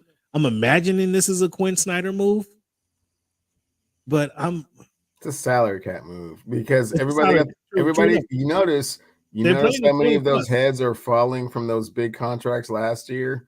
They're like, oh, this is going to kick in this year, and no, we don't really want to do that because you're not who we thought we were paying for. Thanks for tuning in, Anthony. Appreciate you, bro. Appreciate that. But part 2 of this, though, the new CBA is that Hawks. Here's the part 2. In that trouble though. Here's the part 2. Is that you realize that Jason Collins doesn't have that type of cachet because what do the veterans do after my man Jimmy Jackson? We'll never forget it, man. Was playing with Phoenix, ball out of control, mid-season trade, and it changed the NBA completely. Traded him to Atlanta, and he looked around at them cats and said, "Who's going to Atlanta? I'm not going to Atlanta." Like, wait, what? He's out Scottsdale, got a call. This was like, oh well, no show. That's not a thing. Now, if your dude is not gonna go, you ain't gonna trade. He's like, no, I'm just not. I'm not going to play there. So now veterans and teams understand that sometimes when you pick up those contracts, he's not really going to play here, but we're going to do something, buy it up, blah blah blah. But Jason Williams didn't have Jason Collins didn't have that type of cachet. He didn't have, and I mean, part of this is his fault. He just didn't live up to expectations. I mean, I don't know if it was. They just overpaid him. They wanted him to be something that he wasn't. He had a really good playoff that one time, and they said, "Ooh, the potential is so extraordinary. Let's give you this money to lock this in and see if you reach your potential." And it's like, oh, not quite. He just didn't grab enough boards. He had the size and ability. He didn't grab enough boards. When scoring, he wasn't consistent enough to scoring down low or on the blocks. So I mean, it's just kind of weird, man. To hear, I've heard that DeJounte Murray's on the blocks as well. Like, I've actually said from the time that they got him, and I was telling people in Atlanta this, that Trae Young should be on the blocks. DeJounte would be. If it were up to me, and I had my pick of DeJounte Murray or Trae Young, I'm riding with DeJounte Murray. I'm going that. Now everybody's in love with Trae and his deep shooting ability. The dude shot 30% from three. Like, don't talk to me about how deadly he is from 3-point range. His career average is 30%. And okay, he averaged more assists than I believe. I think he averaged 9 for his career. I think he had 11 last year. 10 or 11 last year, but you jacking it up too many shots. You're not getting the rest of your teammates involved, and you gotta, as a point guard. My understanding is, or my belief as a point guard, you got to feed these cats. You gotta make these guys score. And that's the one thing I like about Chris Paul is he's able to get the best out of the big men. Most of the big men that he's played with, DeAndre Jordan, Blake Griffin. He did it for Ayton up until last season. And Capella. So that you got to know, you got to understand who needs shots when they need shots. As if the ball's in your hand all the time, and that's why you just can't be jacking them up all the time. And I blame the point guard for not getting the guys involved. That's why I would put the ball in DeJounte Murray's hand. He plays better defense. He gets more steals, he gets assists, he gets more rebounds.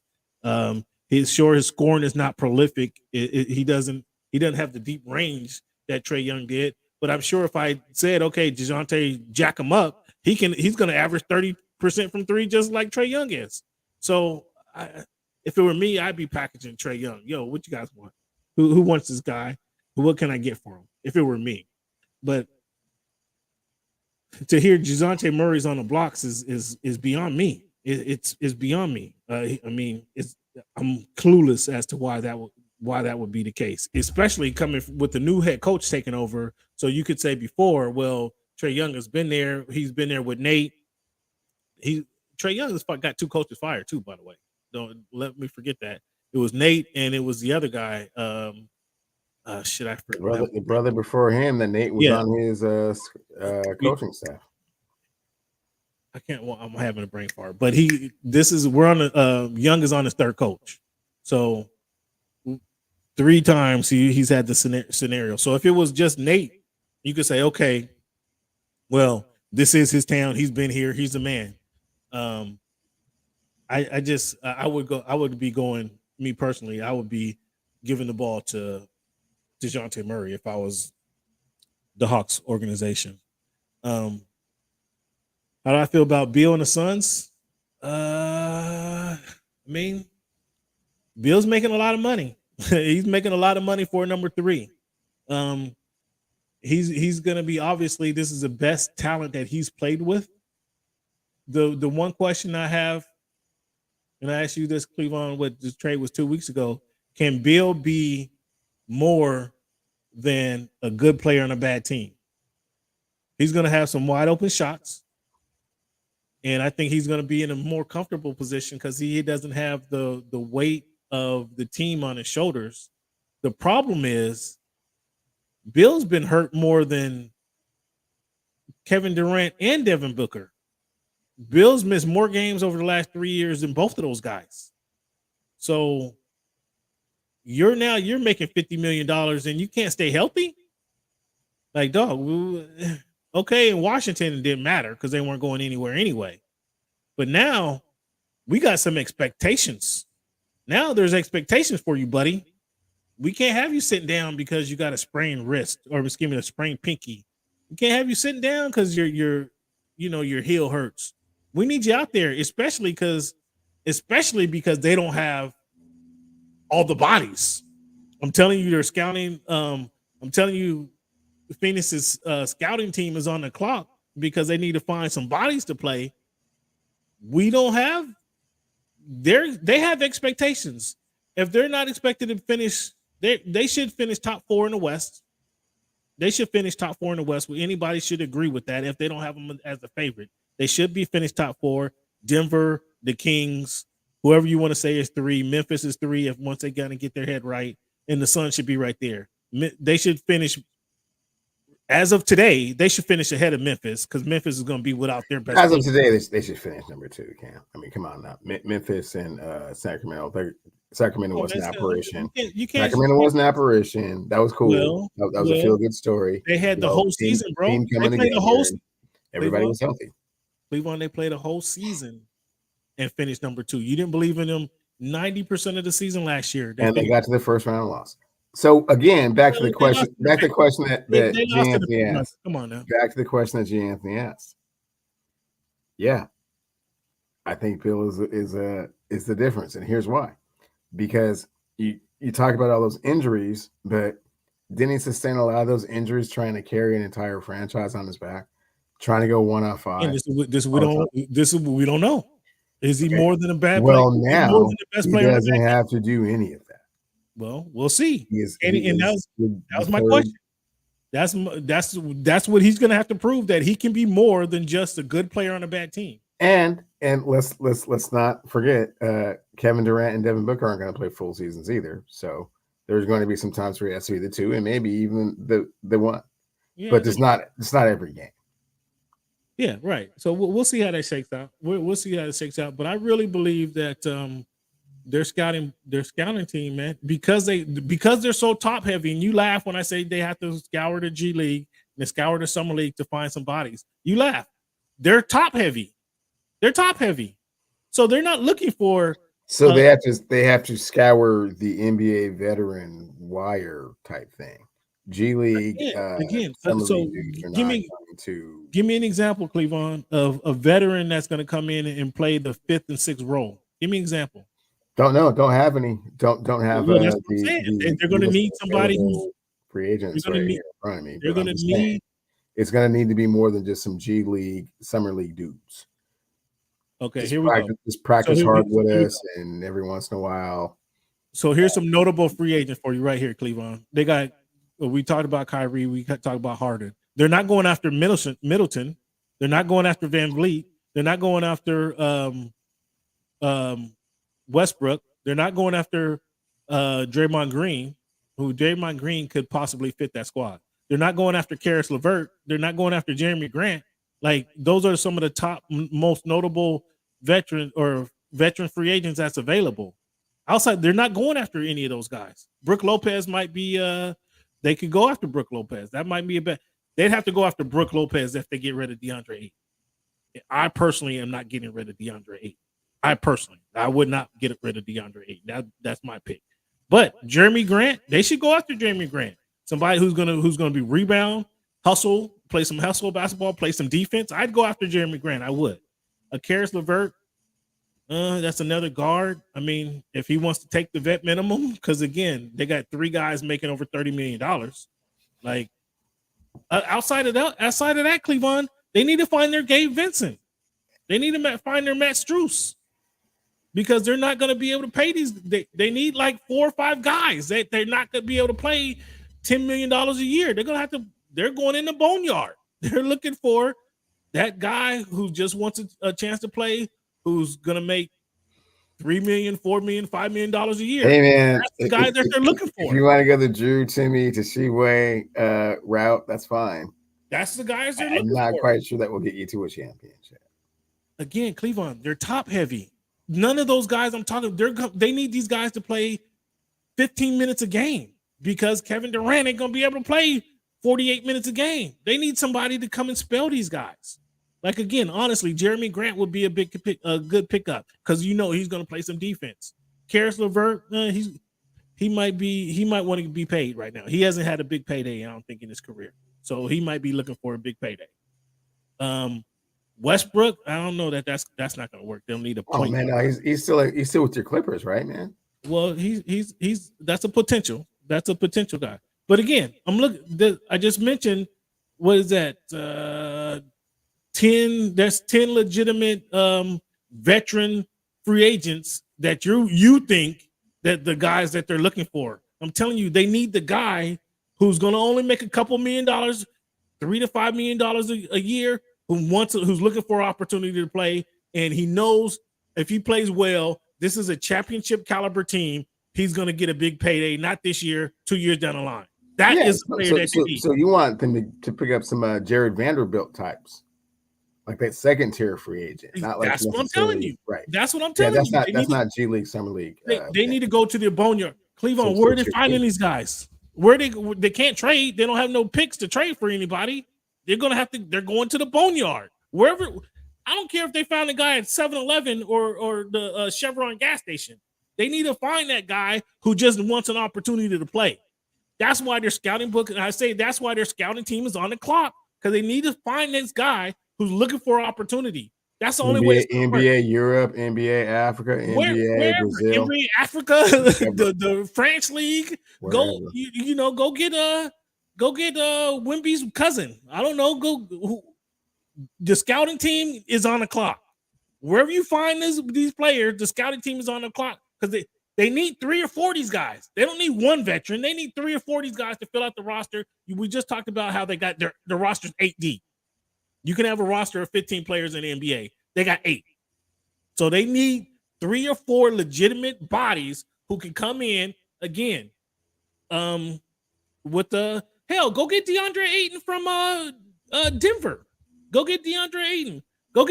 Bruce Brown is going to make too much money. That ship is sailed.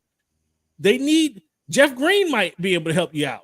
Jeff Green, who just making who wants another opportunity. That's the player that they need. They need those type of role players. They can't go. Jeremy Grant is out of the veterans, the Van Vliet, D'Angelo Russell, no, Draymond Green, no.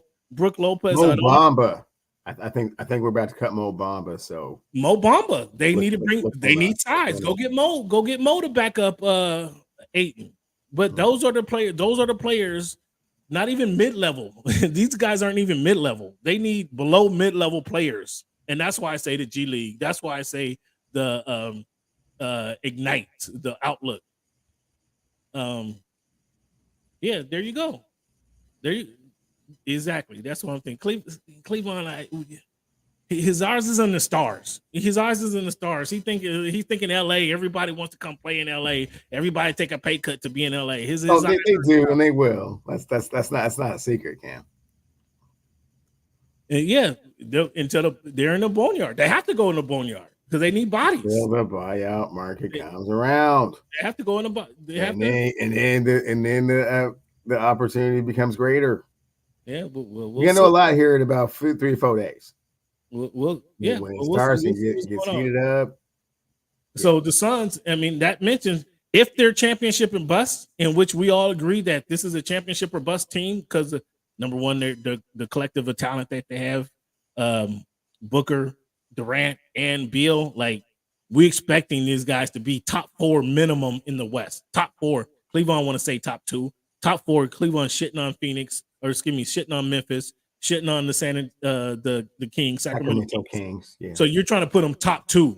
You think with 8 bodies, the Phoenix Suns with 8 bodies, these guys playing 42 minutes a game, they're going to get to top 2? That's not happening. That is not happening. Again, the Kings have bodies. The Kings have 2 legitimate rosters on there. They can go 10 or 12 deep. That's not happening.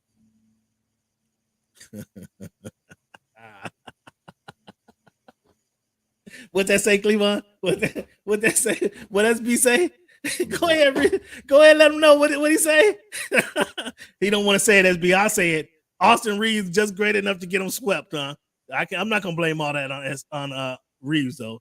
the grandson of Jarrell. Ain't that his name? That is, yes.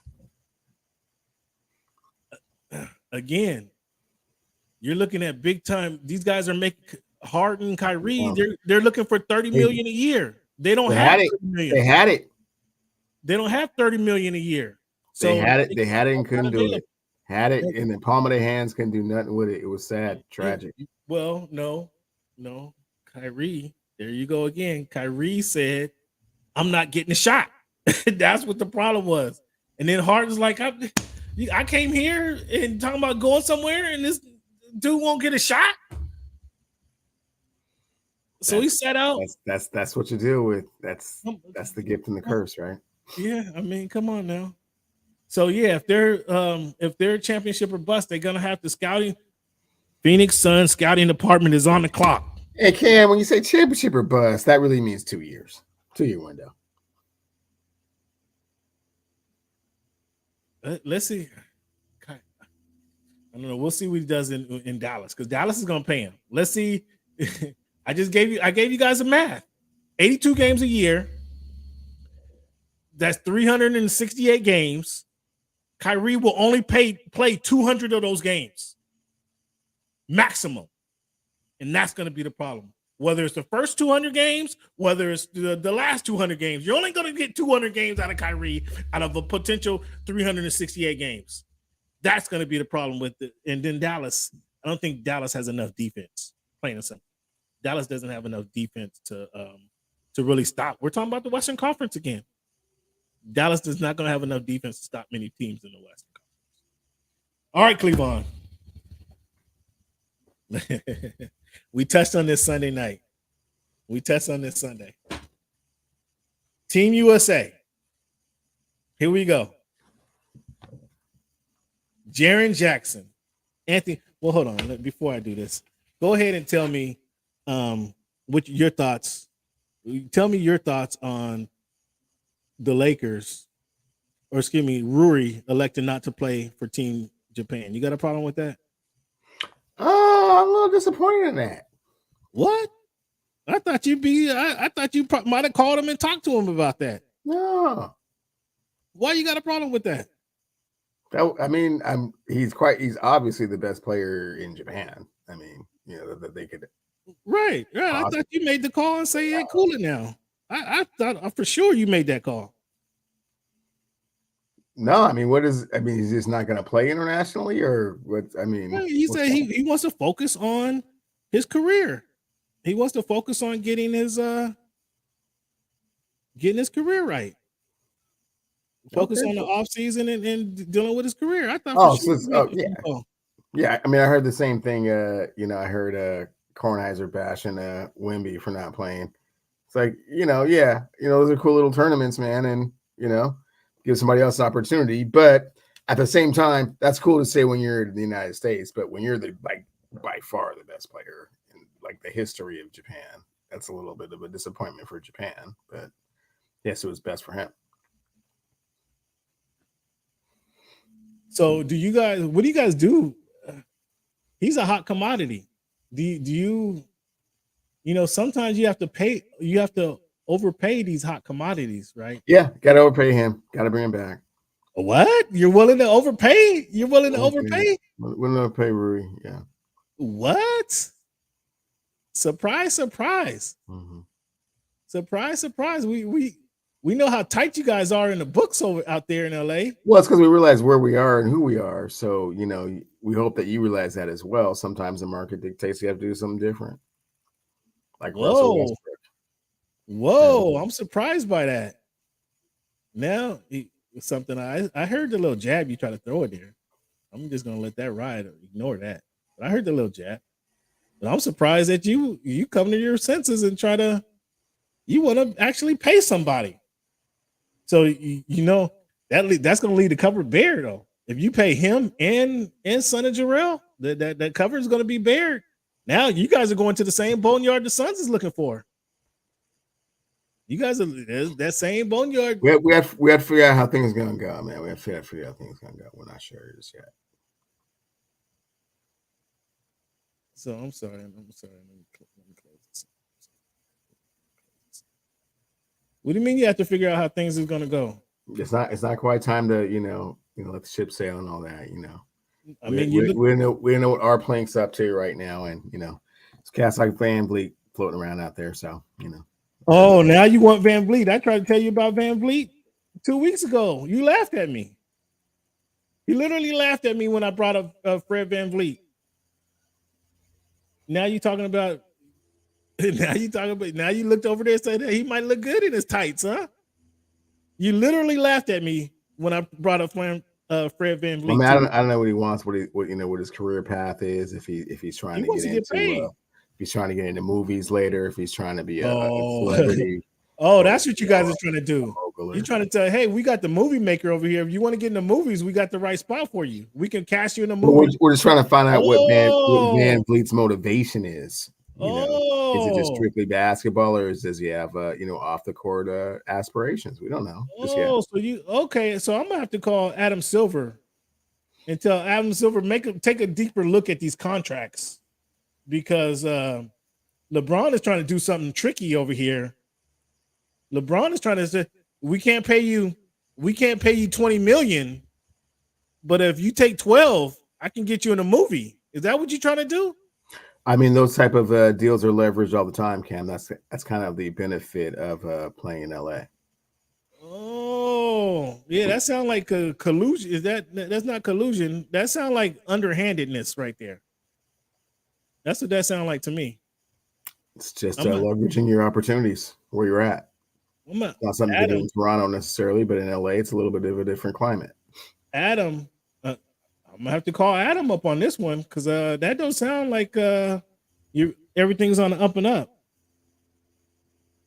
That sounds kind of fishy, and it'd be right up your alley too. That sounds like it's right up you and old boy's alley too. I mean, we have to see what he's all about. Of course, yeah, but they won't admit that. They won't admit that, SB. They won't admit. They won't admit that they can't get over that hump. Denver is the team to beat, man. Run it back. But I'm just saying, with a few more weapons and a little bit more health, maybe the outcome's slightly different. Denver don't sign old boy Brown. That's gonna be like the Lakers not signing Trevor Ariza, Caldwell Pope. Trevor wanted to leave. Caldwell Pope got traded. No, Trevor wanted to get paid. That's going to be very similar to if Denver, seriously, if Denver doesn't sign Bruce Brown, that's going to be very similar to Lakers in 2009. Trevor Ariza wanted Kobe Bryant money playing Steven Jackson basketball. I mean, that's not a fair comparison. See, here we go. See how we do. Now all of a sudden he was just playing average basketball.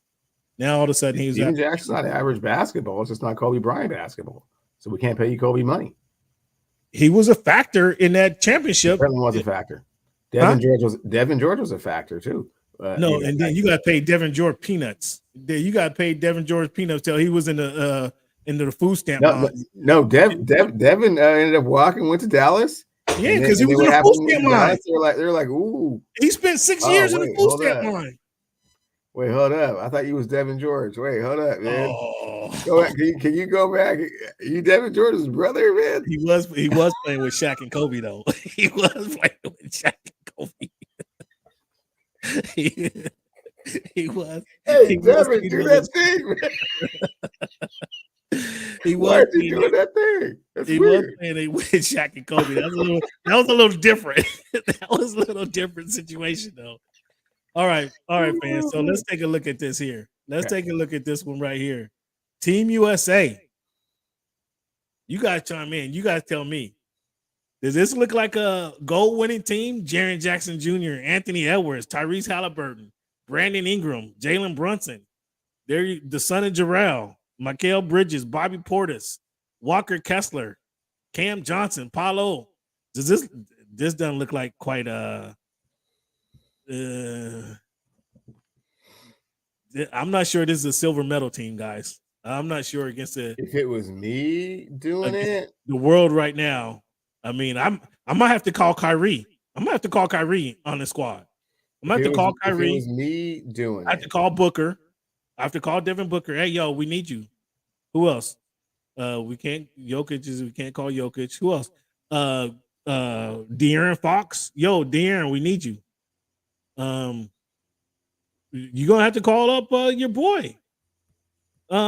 You want to win? You want to win a ring? Does winning a ring mean something to you? Come get this gold medal, Lillard.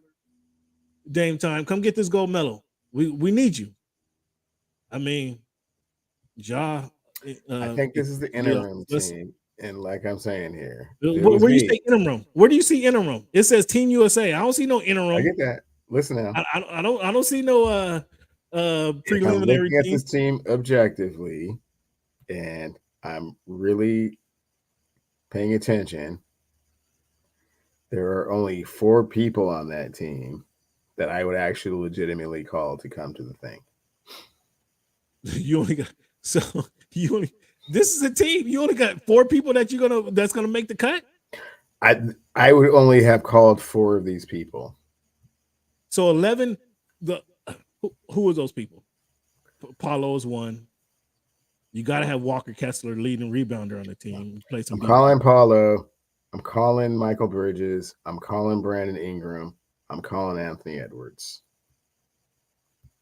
The rest of these guys I'm calling if somebody gets hurt or has a prior commitment.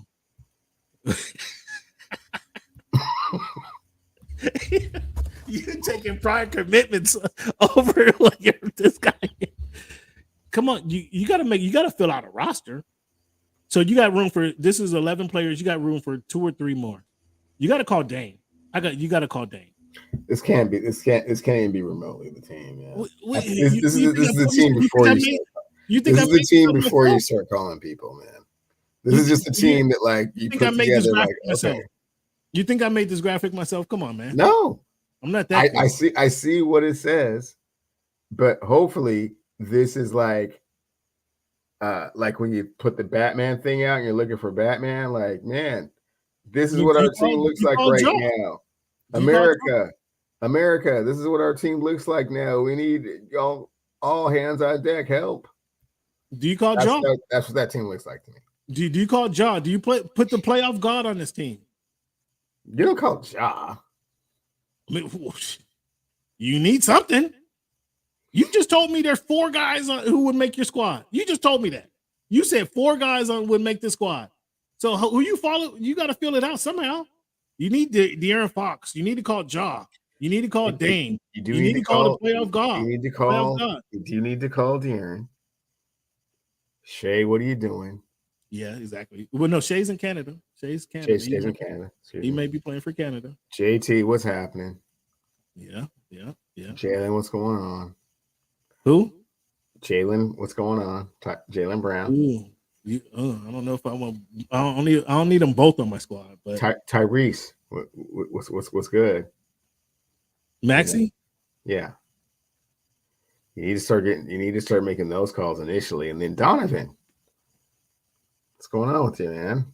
Kind of a rough season, man. Let's recalibrate here. Zion. Career resurrection, man. Win a gold medal for the. You call it Zion? Zion might be busy. Zion might be busy. I hear you're trying to rebuild your. Zion might be busy right now. He might be.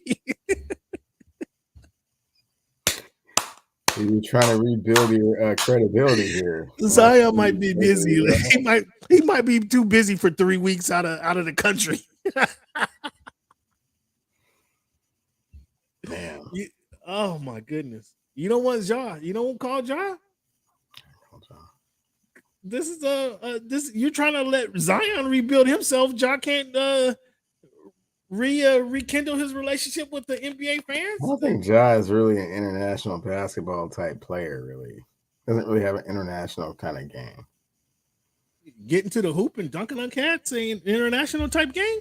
6'2"? I don't know. Where's your guy, Michael Porter Jr.? I don't see him on here. I mean, we're talking about world basketball. I mean, he couldn't perform on the. Oh, I'm so sorry. And Walker Kessler and Cam Johnson and Kessler, you don't know, you're not familiar with Kessler. And Jaren Jackson Jr. on the team, but you clearly not familiar with no space for I mean, Porter, he might be on a tryout team. He might be, to give him a good run. And if he's able to have a couple good weeks in the tryout team, maybe we can make a spot for him. Cade Cunningham, how's your health? Ooh. LaMelo, what's going down, man? Zach Levine, you visiting family in Bothell that weekend, or So there's certainly some other talented players. You're revamping the whole roster essentially. Oh yeah, I'm revamping this whole roster. This roster. Okay, Bobby Portis is on this list. You saw that, right? Yeah, I see. Okay. That means they are desperate. Whoa. they Whoa. are desperate. You were scraping the bottom of the barrel. Oh my goodness. This is the list. This is a list that accepted. Not with this list. These guys ain't winning the gold. These guys ain't winning the gold. Not this team here. Not this team. No, this team can win worlds. It just I mean, you know what I'm saying? I mean, legitimately, this team could quite possibly surprise some people. Silver world. Stop but it. Stop. This can't be the Olympic team, man. This is just a team. This team is like the first draft of a novel. On the team? You know? He said this is the first draft. This is not the team that represent the United States in the Olympics by no means. Okay, we're gonna revisit this. June 27th, we're looking at the Team USA as it stands right now. We're gonna see how this list changed. We'll come back, fans. Let us know, how will this list change? Who needs to be added to this list? Cleveland says Bobby Portis. He laughed when he saw Bobby Portis. Cleveland laughed when he saw Walker Kessler. I don't think Cleveland recognized who Walker Kessler is. I think Walker Kessler led all rookies in blocks and rebounds, if I'm not mistaken. That is amazing, Cameron. Just see. Okay. Again, I believe Walker Kessler led all rookies in blocks and rebounds this offseason. All rookies? For real? That is amazing, Cam. Hey, you got to start somewhere. All rookies? Okay. All rookies. You got jokes. That includes your boy Paulo. Again, I don't think this list as constructed wins the gold though. But Austin Reeves, I mean, he might got a little international in him. Well, he's been able to take his game from Arkansas to the NBA to LA. So we'll see. Okay, has this Jalen Brunson love fest run its course just yet, man? What I mean? Come on, man. What has it run its course? Jalen Brunson just led the New York Knicks to the second round of the playoffs. What? Sure I did. mean, they have been and then ran up against the Miami Heat. And when have they been in the playoffs? When's the last time the Knicks been in the playoffs? I'm surprised last we didn't year. have Brunson. Well, I don't know. I think they may have snuck in the play. I'm surprised we didn't have Brunson Mania. The year Ice had to come and burn him down. You don't remember that? Yeah, that was 2 years ago. Yeah, that was 2 years ago when Ice Trey was. Anyways, man, you get my point here, right? Jalen Brunson is on the. Come on, so you're not familiar with Kessler, SB? You don't know about Kessler. I mean, Jaren Jackson is good. Jaren Jackson's on the squad. He's not. He has to be one of the four guys. Cleveland. Jaren Jackson's the defensive player of the year. I mean, Yeah, Jaren Jackson's on the squad. I'm not questioning that. But him and Walker Kessler, okay, that's him and Walker Kessler down low. You got Anthony Edwards, Tyrese Halliburton. He impressed me. His rookie campaign impressed me. I didn't expect that from him. At one point, he was leading the league in assists. At one point, he was leading the league in 3-point shots. I didn't expect that. So you got Jackson, you got Kessler down low, and you got Brandon Ingram. That's a solid three. You bring Cam off the bench. You got Paulo coming off the bench. Okay. I need something. I need a little bit more than Austin though. Like don't get me wrong. And plus with that close line, I mean, you talk about Ice Trey's 3-point shooting, it'll increase dramatically in international play. There you go. Yeah, that would. But we need to call Donovan Mitchell. We need De'Aaron Fox on the squad. I would call Ja. I think De'Aaron Fox, though. That satisfies the point guard for me. because you do have Brunson and Reeves. That's the backcourt. We need somebody with a little bit more scoring. And I think that would be your guy who doesn't play any defense out of Cleveland. That would be your guy, Donovan Mitchell. Yeah, I mean that add those three players, that changes this roster a lot. Actually, you had those three players, that changes this roster considerably because you do have Anthony Edwards. You have, I mean, see, Cam, what you do? Here's what you do. You send this team to the Worlds, and see what they do, and then you come back, and then the sponsors put the pressure on the players that really should actually be there. I don't know. SB, do they win a gold as currently constructed? I don't think they win a gold. When at second look, not the Olympic gold medal. We're just talking about the Worlds, right? Well, I mean, eventually this is going to have to go to the Olympics. Well, no, I mean, that's a whole other team. I mean, this is a team that we're sending right now. Again, I think what this team is missing. I think what this team is missing is Fox. I think Donovan Mitchell could be on the team. He's not too old enough. Has Donovan Mitchell won a goal? He can't be. I don't know if he's won a goal, but he this team is so preposterous. I have to actually look through and see what some other alternatives could potentially be, because this is just not going to get it done for a gold medal. We're talking about the Worlds for, like, they're going to be playing against the rest of the world's 17 and 18-year-olds. But I think Fox. I think they need, they made the call for Fox, Donovan Mitchell on the squad. That changes this team considerably. That changes this. Where's Cade? I mean, is Cade Cunningham healthy? I don't know. Was you going to take Miles Bridges off? I don't know where he fits in. I don't know where Cade fits in. I mean, Cade, he's not fitting over Fox. He's not starting over Fox. He's not starting over Donovan Mitchell. I mean, they got Austin Reeves. They got Jalen Brunson. So I'm good with I got four guards. So with them Houston heads, man, the Porter Juniors and the Greens and whatnot. I don't know if they're Olympic ready, man. I don't. Did you check? Has Donovan won a gold? Let me see if Donovan won a gold. I don't think Mitchell's won a gold. So if he hasn't won a gold, he has to be on the team. He has to be on the team. First rounder. I don't see no gold medals under his belt. Yeah, he got to be on the squad. Donovan Mitchell got to be there. So Donovan Mitchell, De'Aaron Fox, let's roll. Come on. And then we can make some noise because they do got Jaren Jackson and Kessler. I think that's a solid 4 and 5. Brandon Ingram, excuse me. That's a solid 3. You know we're in trouble when you start talking about Kessler and Jackson is solid anything. They're not solid anything. Who's not solid? Yeah, this is definitely this is a youth movement because again, this is youth. I mean, LeBron ain't playing. This looks so familiar to that team George Karl went and coached that one time with Ben Wallace and Paul Pierce and all those scrubs. 2004. Wow, 2004. That's why. Yeah, this ain't that. This ain't that. So we're gonna have to we'll revisit that one down the line, Cleavon. What's your thoughts on Wembyana pulling out the FIBA basketball, the World Cup for France? That's a good move.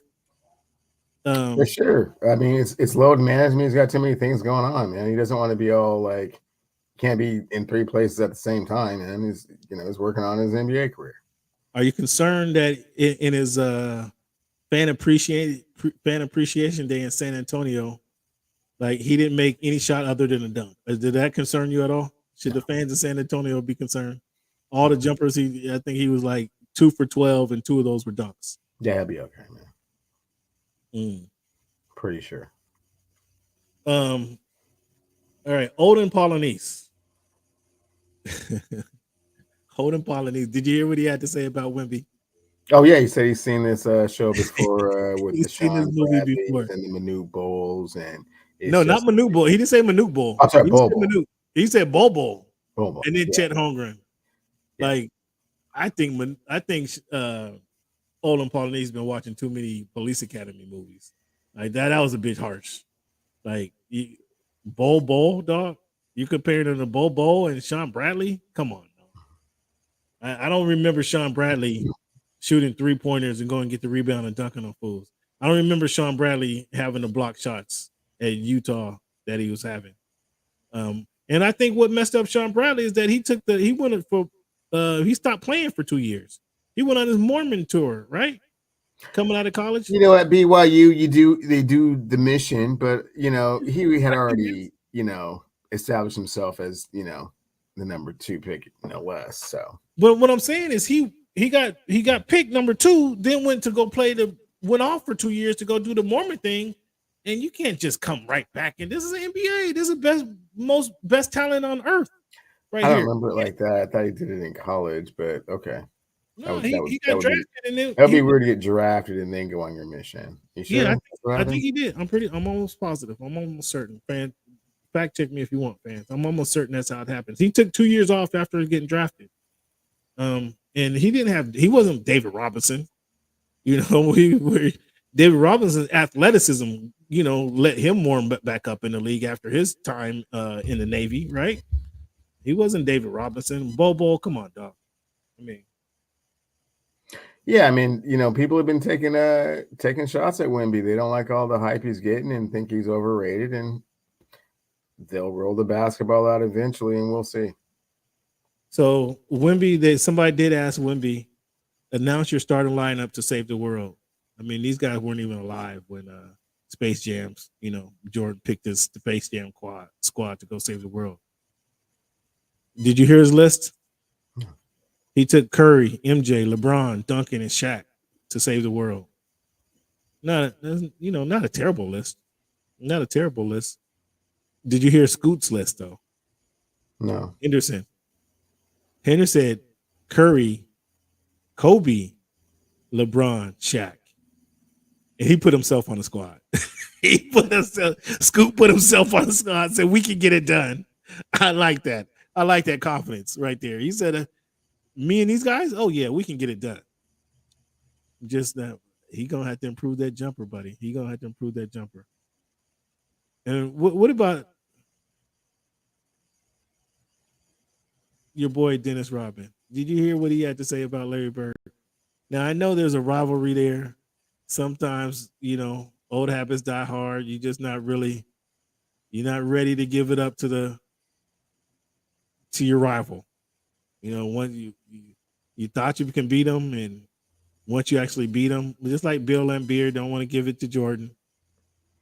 That's way different. I haven't even heard what you have to say, but there's no difference. How is it different? Bill Laimbeer said Michael essentially said Michael wasn't no good, and that's because we beat him. He didn't say he wasn't any good. He just said he was a big crybaby. That his team was better than that team, and that Michael Jordan gives too much credit.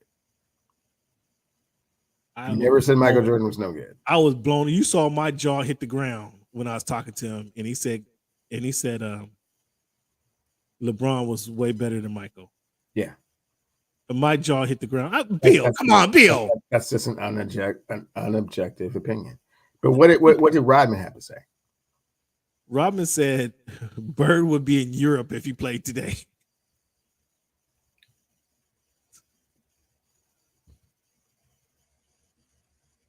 He was serious too. And where would Dennis Rodman be if they were playing today?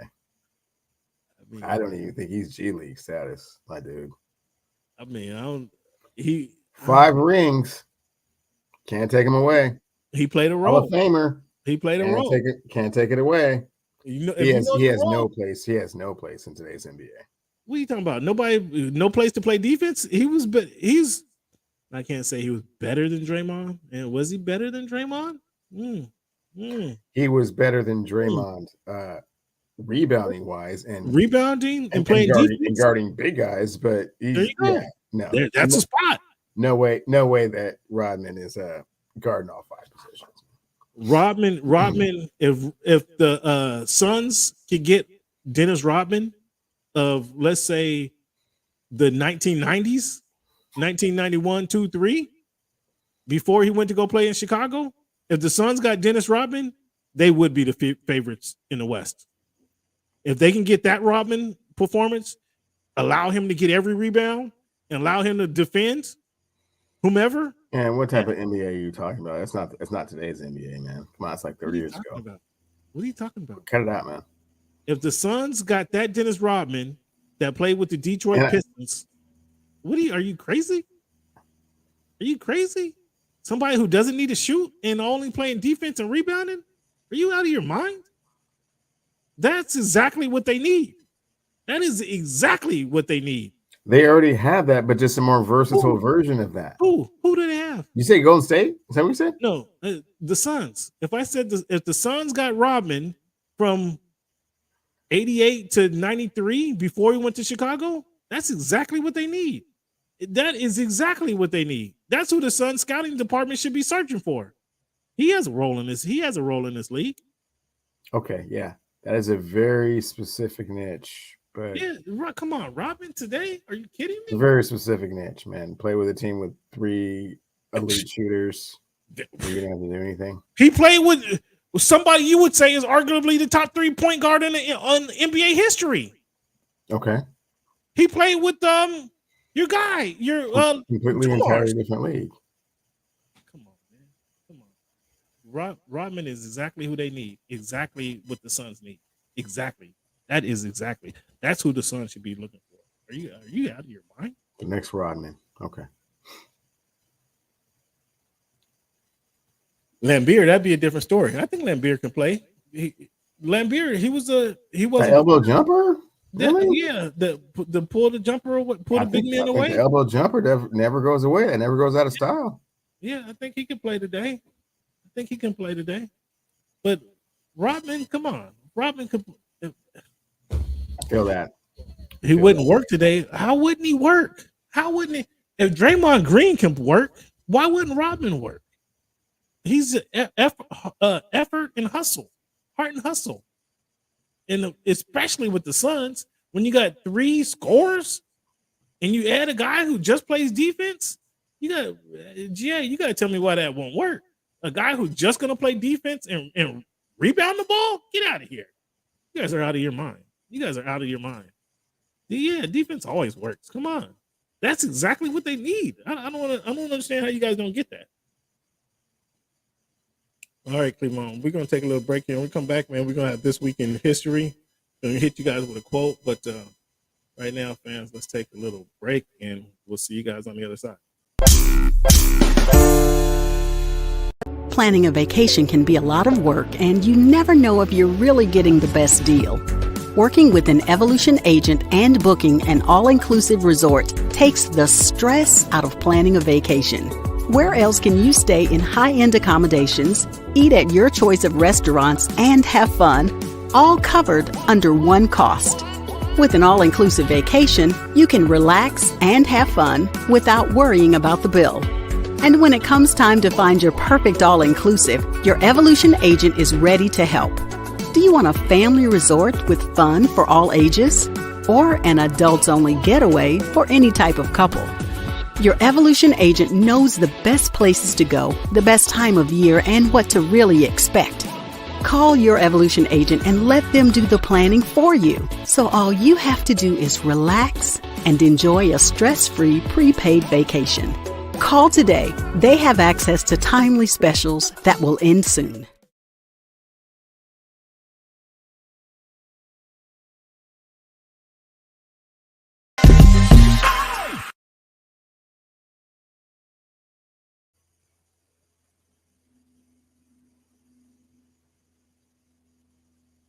Yeah, he get some texts. He might get ejected, but he's a better player. I think Rodman is equal to, if not better than, Draymond Green. Okay, Draymond Green is probably a better offensively, but not by much. He's better offensively, meaning that he does more screening, gets other guys involved with the ball. He handles the ball better than Rodman. That's it. Outside of that, they're essentially the same player. I'm not mad at that at all.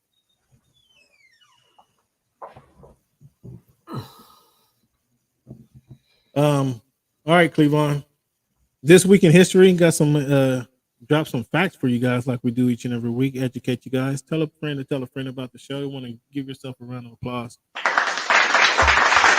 again for being part of the show. Cleveland, thank you for your contributions. Hit us up at _ voice of the fans, at _ voice of the fans on Twitter. Hit us up anytime during the week. If you got some show topics you want to talk about, let us know what you really think about the NBA, the Team USA. And let us know what you think about the Team USA. If throughout the week, if you see that roster change, you got some ideas who should be on that list. We'll send that up to Pop. Former in NASA astronaut, NASA astronaut Bernard Harris was the first African American to walk in space. He was born in Temple, Texas, 1956, June 26, 1956. Yeah, I know, right? Exactly. If Looney could play, that's exactly right. If Looney could play, come on.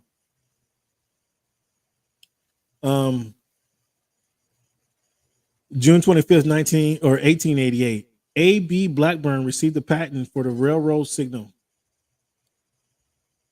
June 25th, 1988. June 30th, 1974. Mrs. Martin Luther King Sr. and Deacon Edward Boykins was shot during church service in Atlanta. Shot dead. I didn't know that. Miss Martin Luther King Sr.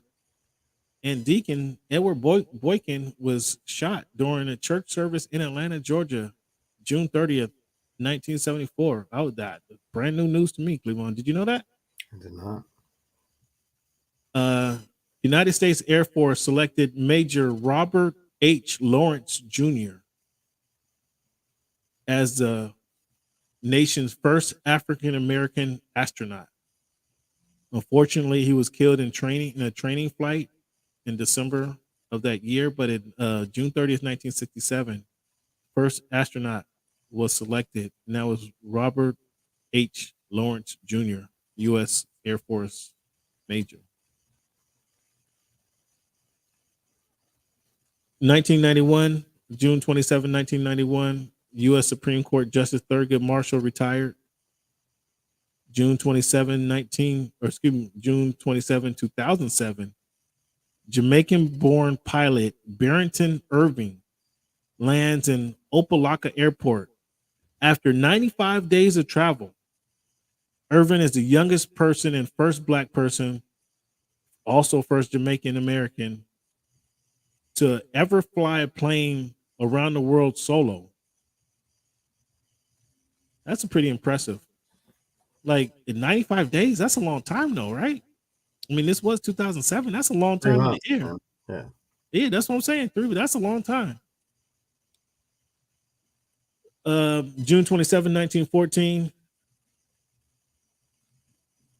Jack Johnson defended his champion as he beat fellow American Frank Morin on points in 20 rounds in Paris, France, to retain his lineal heavyweight title. 20 rounds, Cleveland, they fought back in 1914. Heavyweights.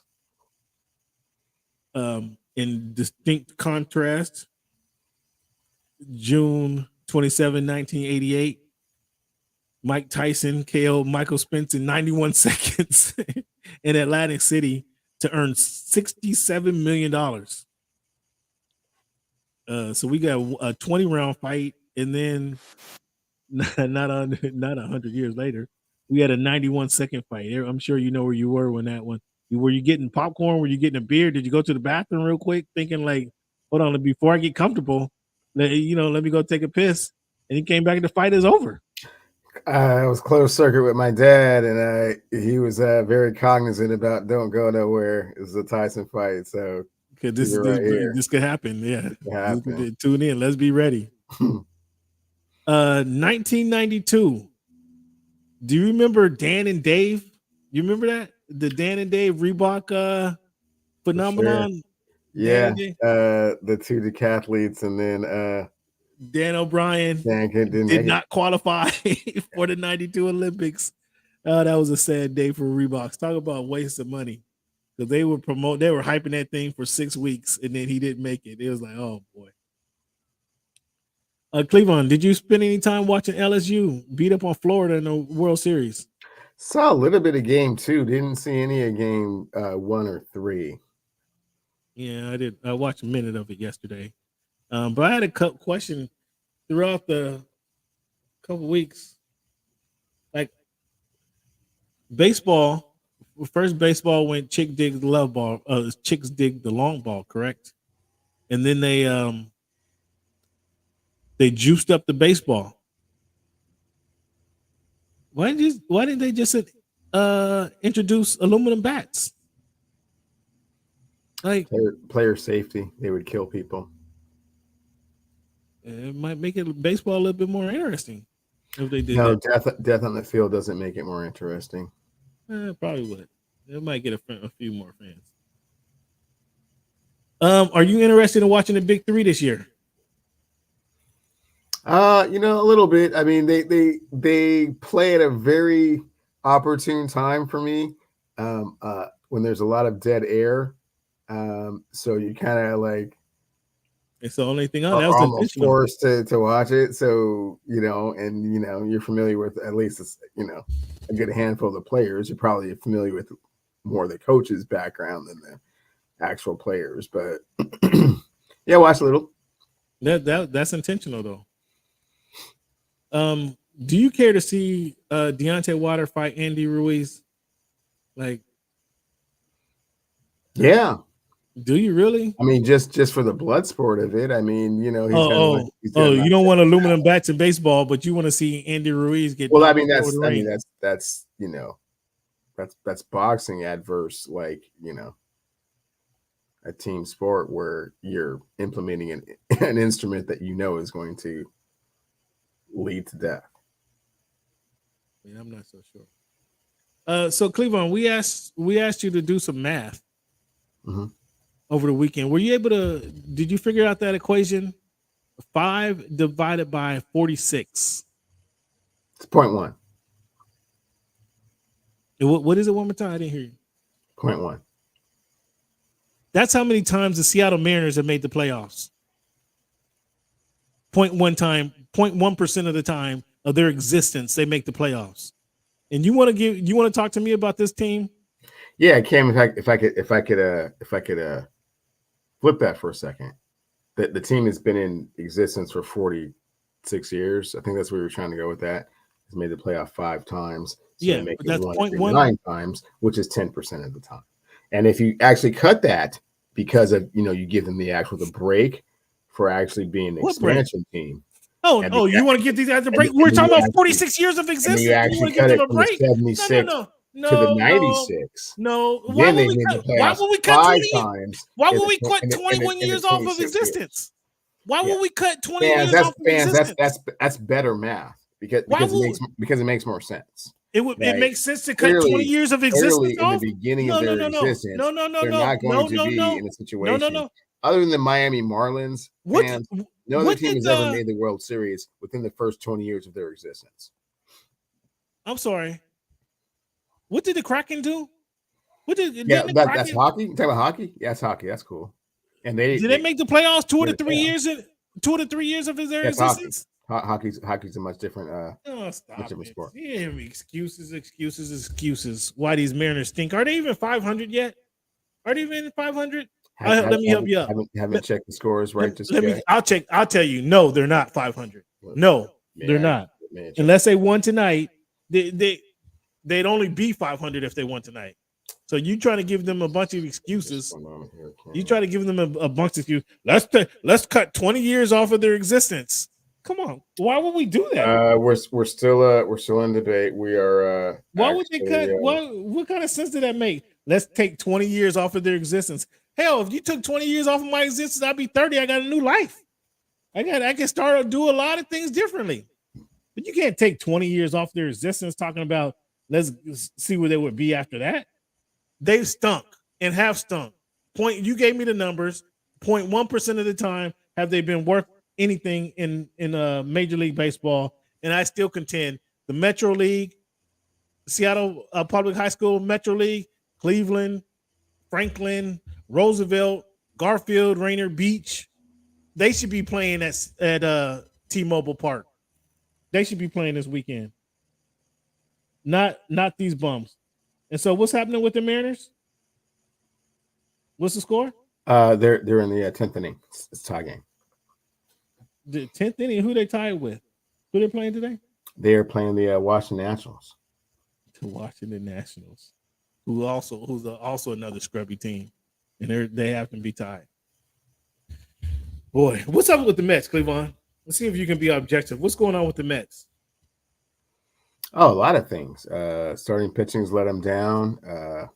They started out the season losing Sugar Diaz, celebrating, so tore his ACL, and so they didn't have the closer. Just haven't been good. A little overhyped. Francisco Lindor is not putting up the numbers he put up last year. That's for sure. So, will Luis Rise? Will he break the 400 mark? He's at 400 today. I don't know before the show started. Will he break 400 on the season? No, he won't. He will not. So on the Shohei watch,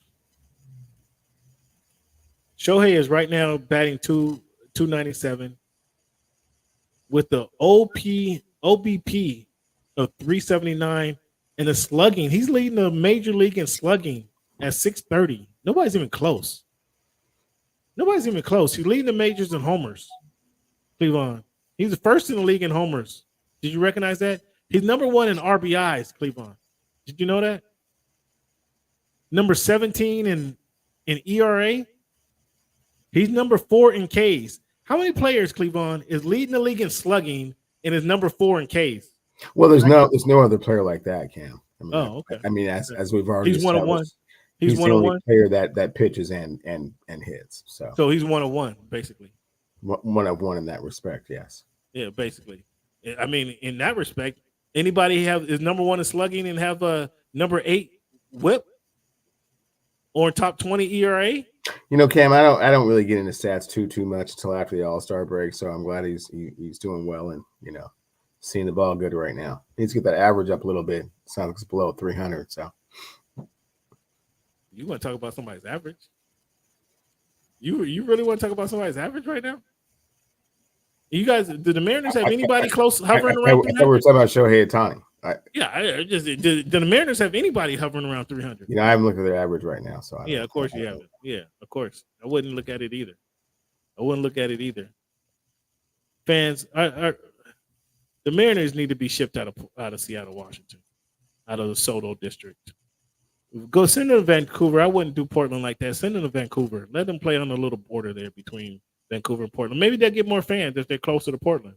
Who knows? Build them a little 10,000 seat arena down there. Let them play some baseball. What do you think about that idea? Cam, I think you're digging yourself a really deep hole. I think you're, not really understanding how these things can come full circle really, really fast. What? Do you think the Mariners are going to have a turnaround all of a sudden? You think they're going to turn the season around? Pitching rich right now. No, man, cut it out, man. Cut it out. Fans, one, thank you guys. Give yourself a round of applause for sticking with the show. Cleveland talking about the Mariners. That's my thoughts on the Mariners. That's my thoughts on the Seattle Mariners. You still have them winning the West, Cleveland? It doesn't look like we're winning the West. No, that's a no. No. Yeah, that's terrible. That's a terrible thing. Fans, again, one thing. Let's give Cleveland a round of applause for being part of the show. And we're going to end it with this quote here. Risk is the price of progress, but the reward is a lifetime of purpose and fulfillment. Risk is the price of progress, but the reward is a lifetime of purpose and fulfillment. It's an unknown quote, but I thought I'd share it with you guys. You got to take risks sometimes. Sometimes when the money's on the table, Cleveland, you got to take the risk. When it's June 27th and we're talking about the will the Chargers or the Dolphins making the playoffs or not? If you mean that they won't make the playoffs, you got to take a risk. And how you'll be rewarded. On that, like the Detroit Lions being a 3 seed. I mean, you got to take a risk. There's 5 pounds of ribs out there. I mean, that didn't stop you that's from 2 weeks. That's 2 weeks of good eating right there. That didn't stop you from 2 years ago saying the Mariners are going to make the playoffs way before at the end of the season. At the end of the season, you said that you weren't waiting for spring training in. Then you had some confidence. I don't know where that confidence. Yeah, because baseball is not a war of attrition. People don't get hurt just doing regular rudimentary things like they do in football. Well, my man, there's no such thing as a non-contact torn ACL out for the season. Well, my man Aaron ran into the fence and he ain't played since. Sure. So things do happen now. Don't put things do happen. Yeah. But fans, we want to thank you guys again. Give yourself a round of applause. Thank you guys for being part of the show. Cleveland, thank you for being a part of the show. And we will see you Sunday. We have a weekend special more than likely. But we do have the holidays coming up. So if you guys ain't with us next week for the holiday season or the 4th of July holiday, be safe out there for the 4th of July. And I'll see you Sunday. Tune in Sunday for the Sunday special. Cleveland, thank you for your time. All right, bro. Fans, as always, want to thank you for making our voice your choice.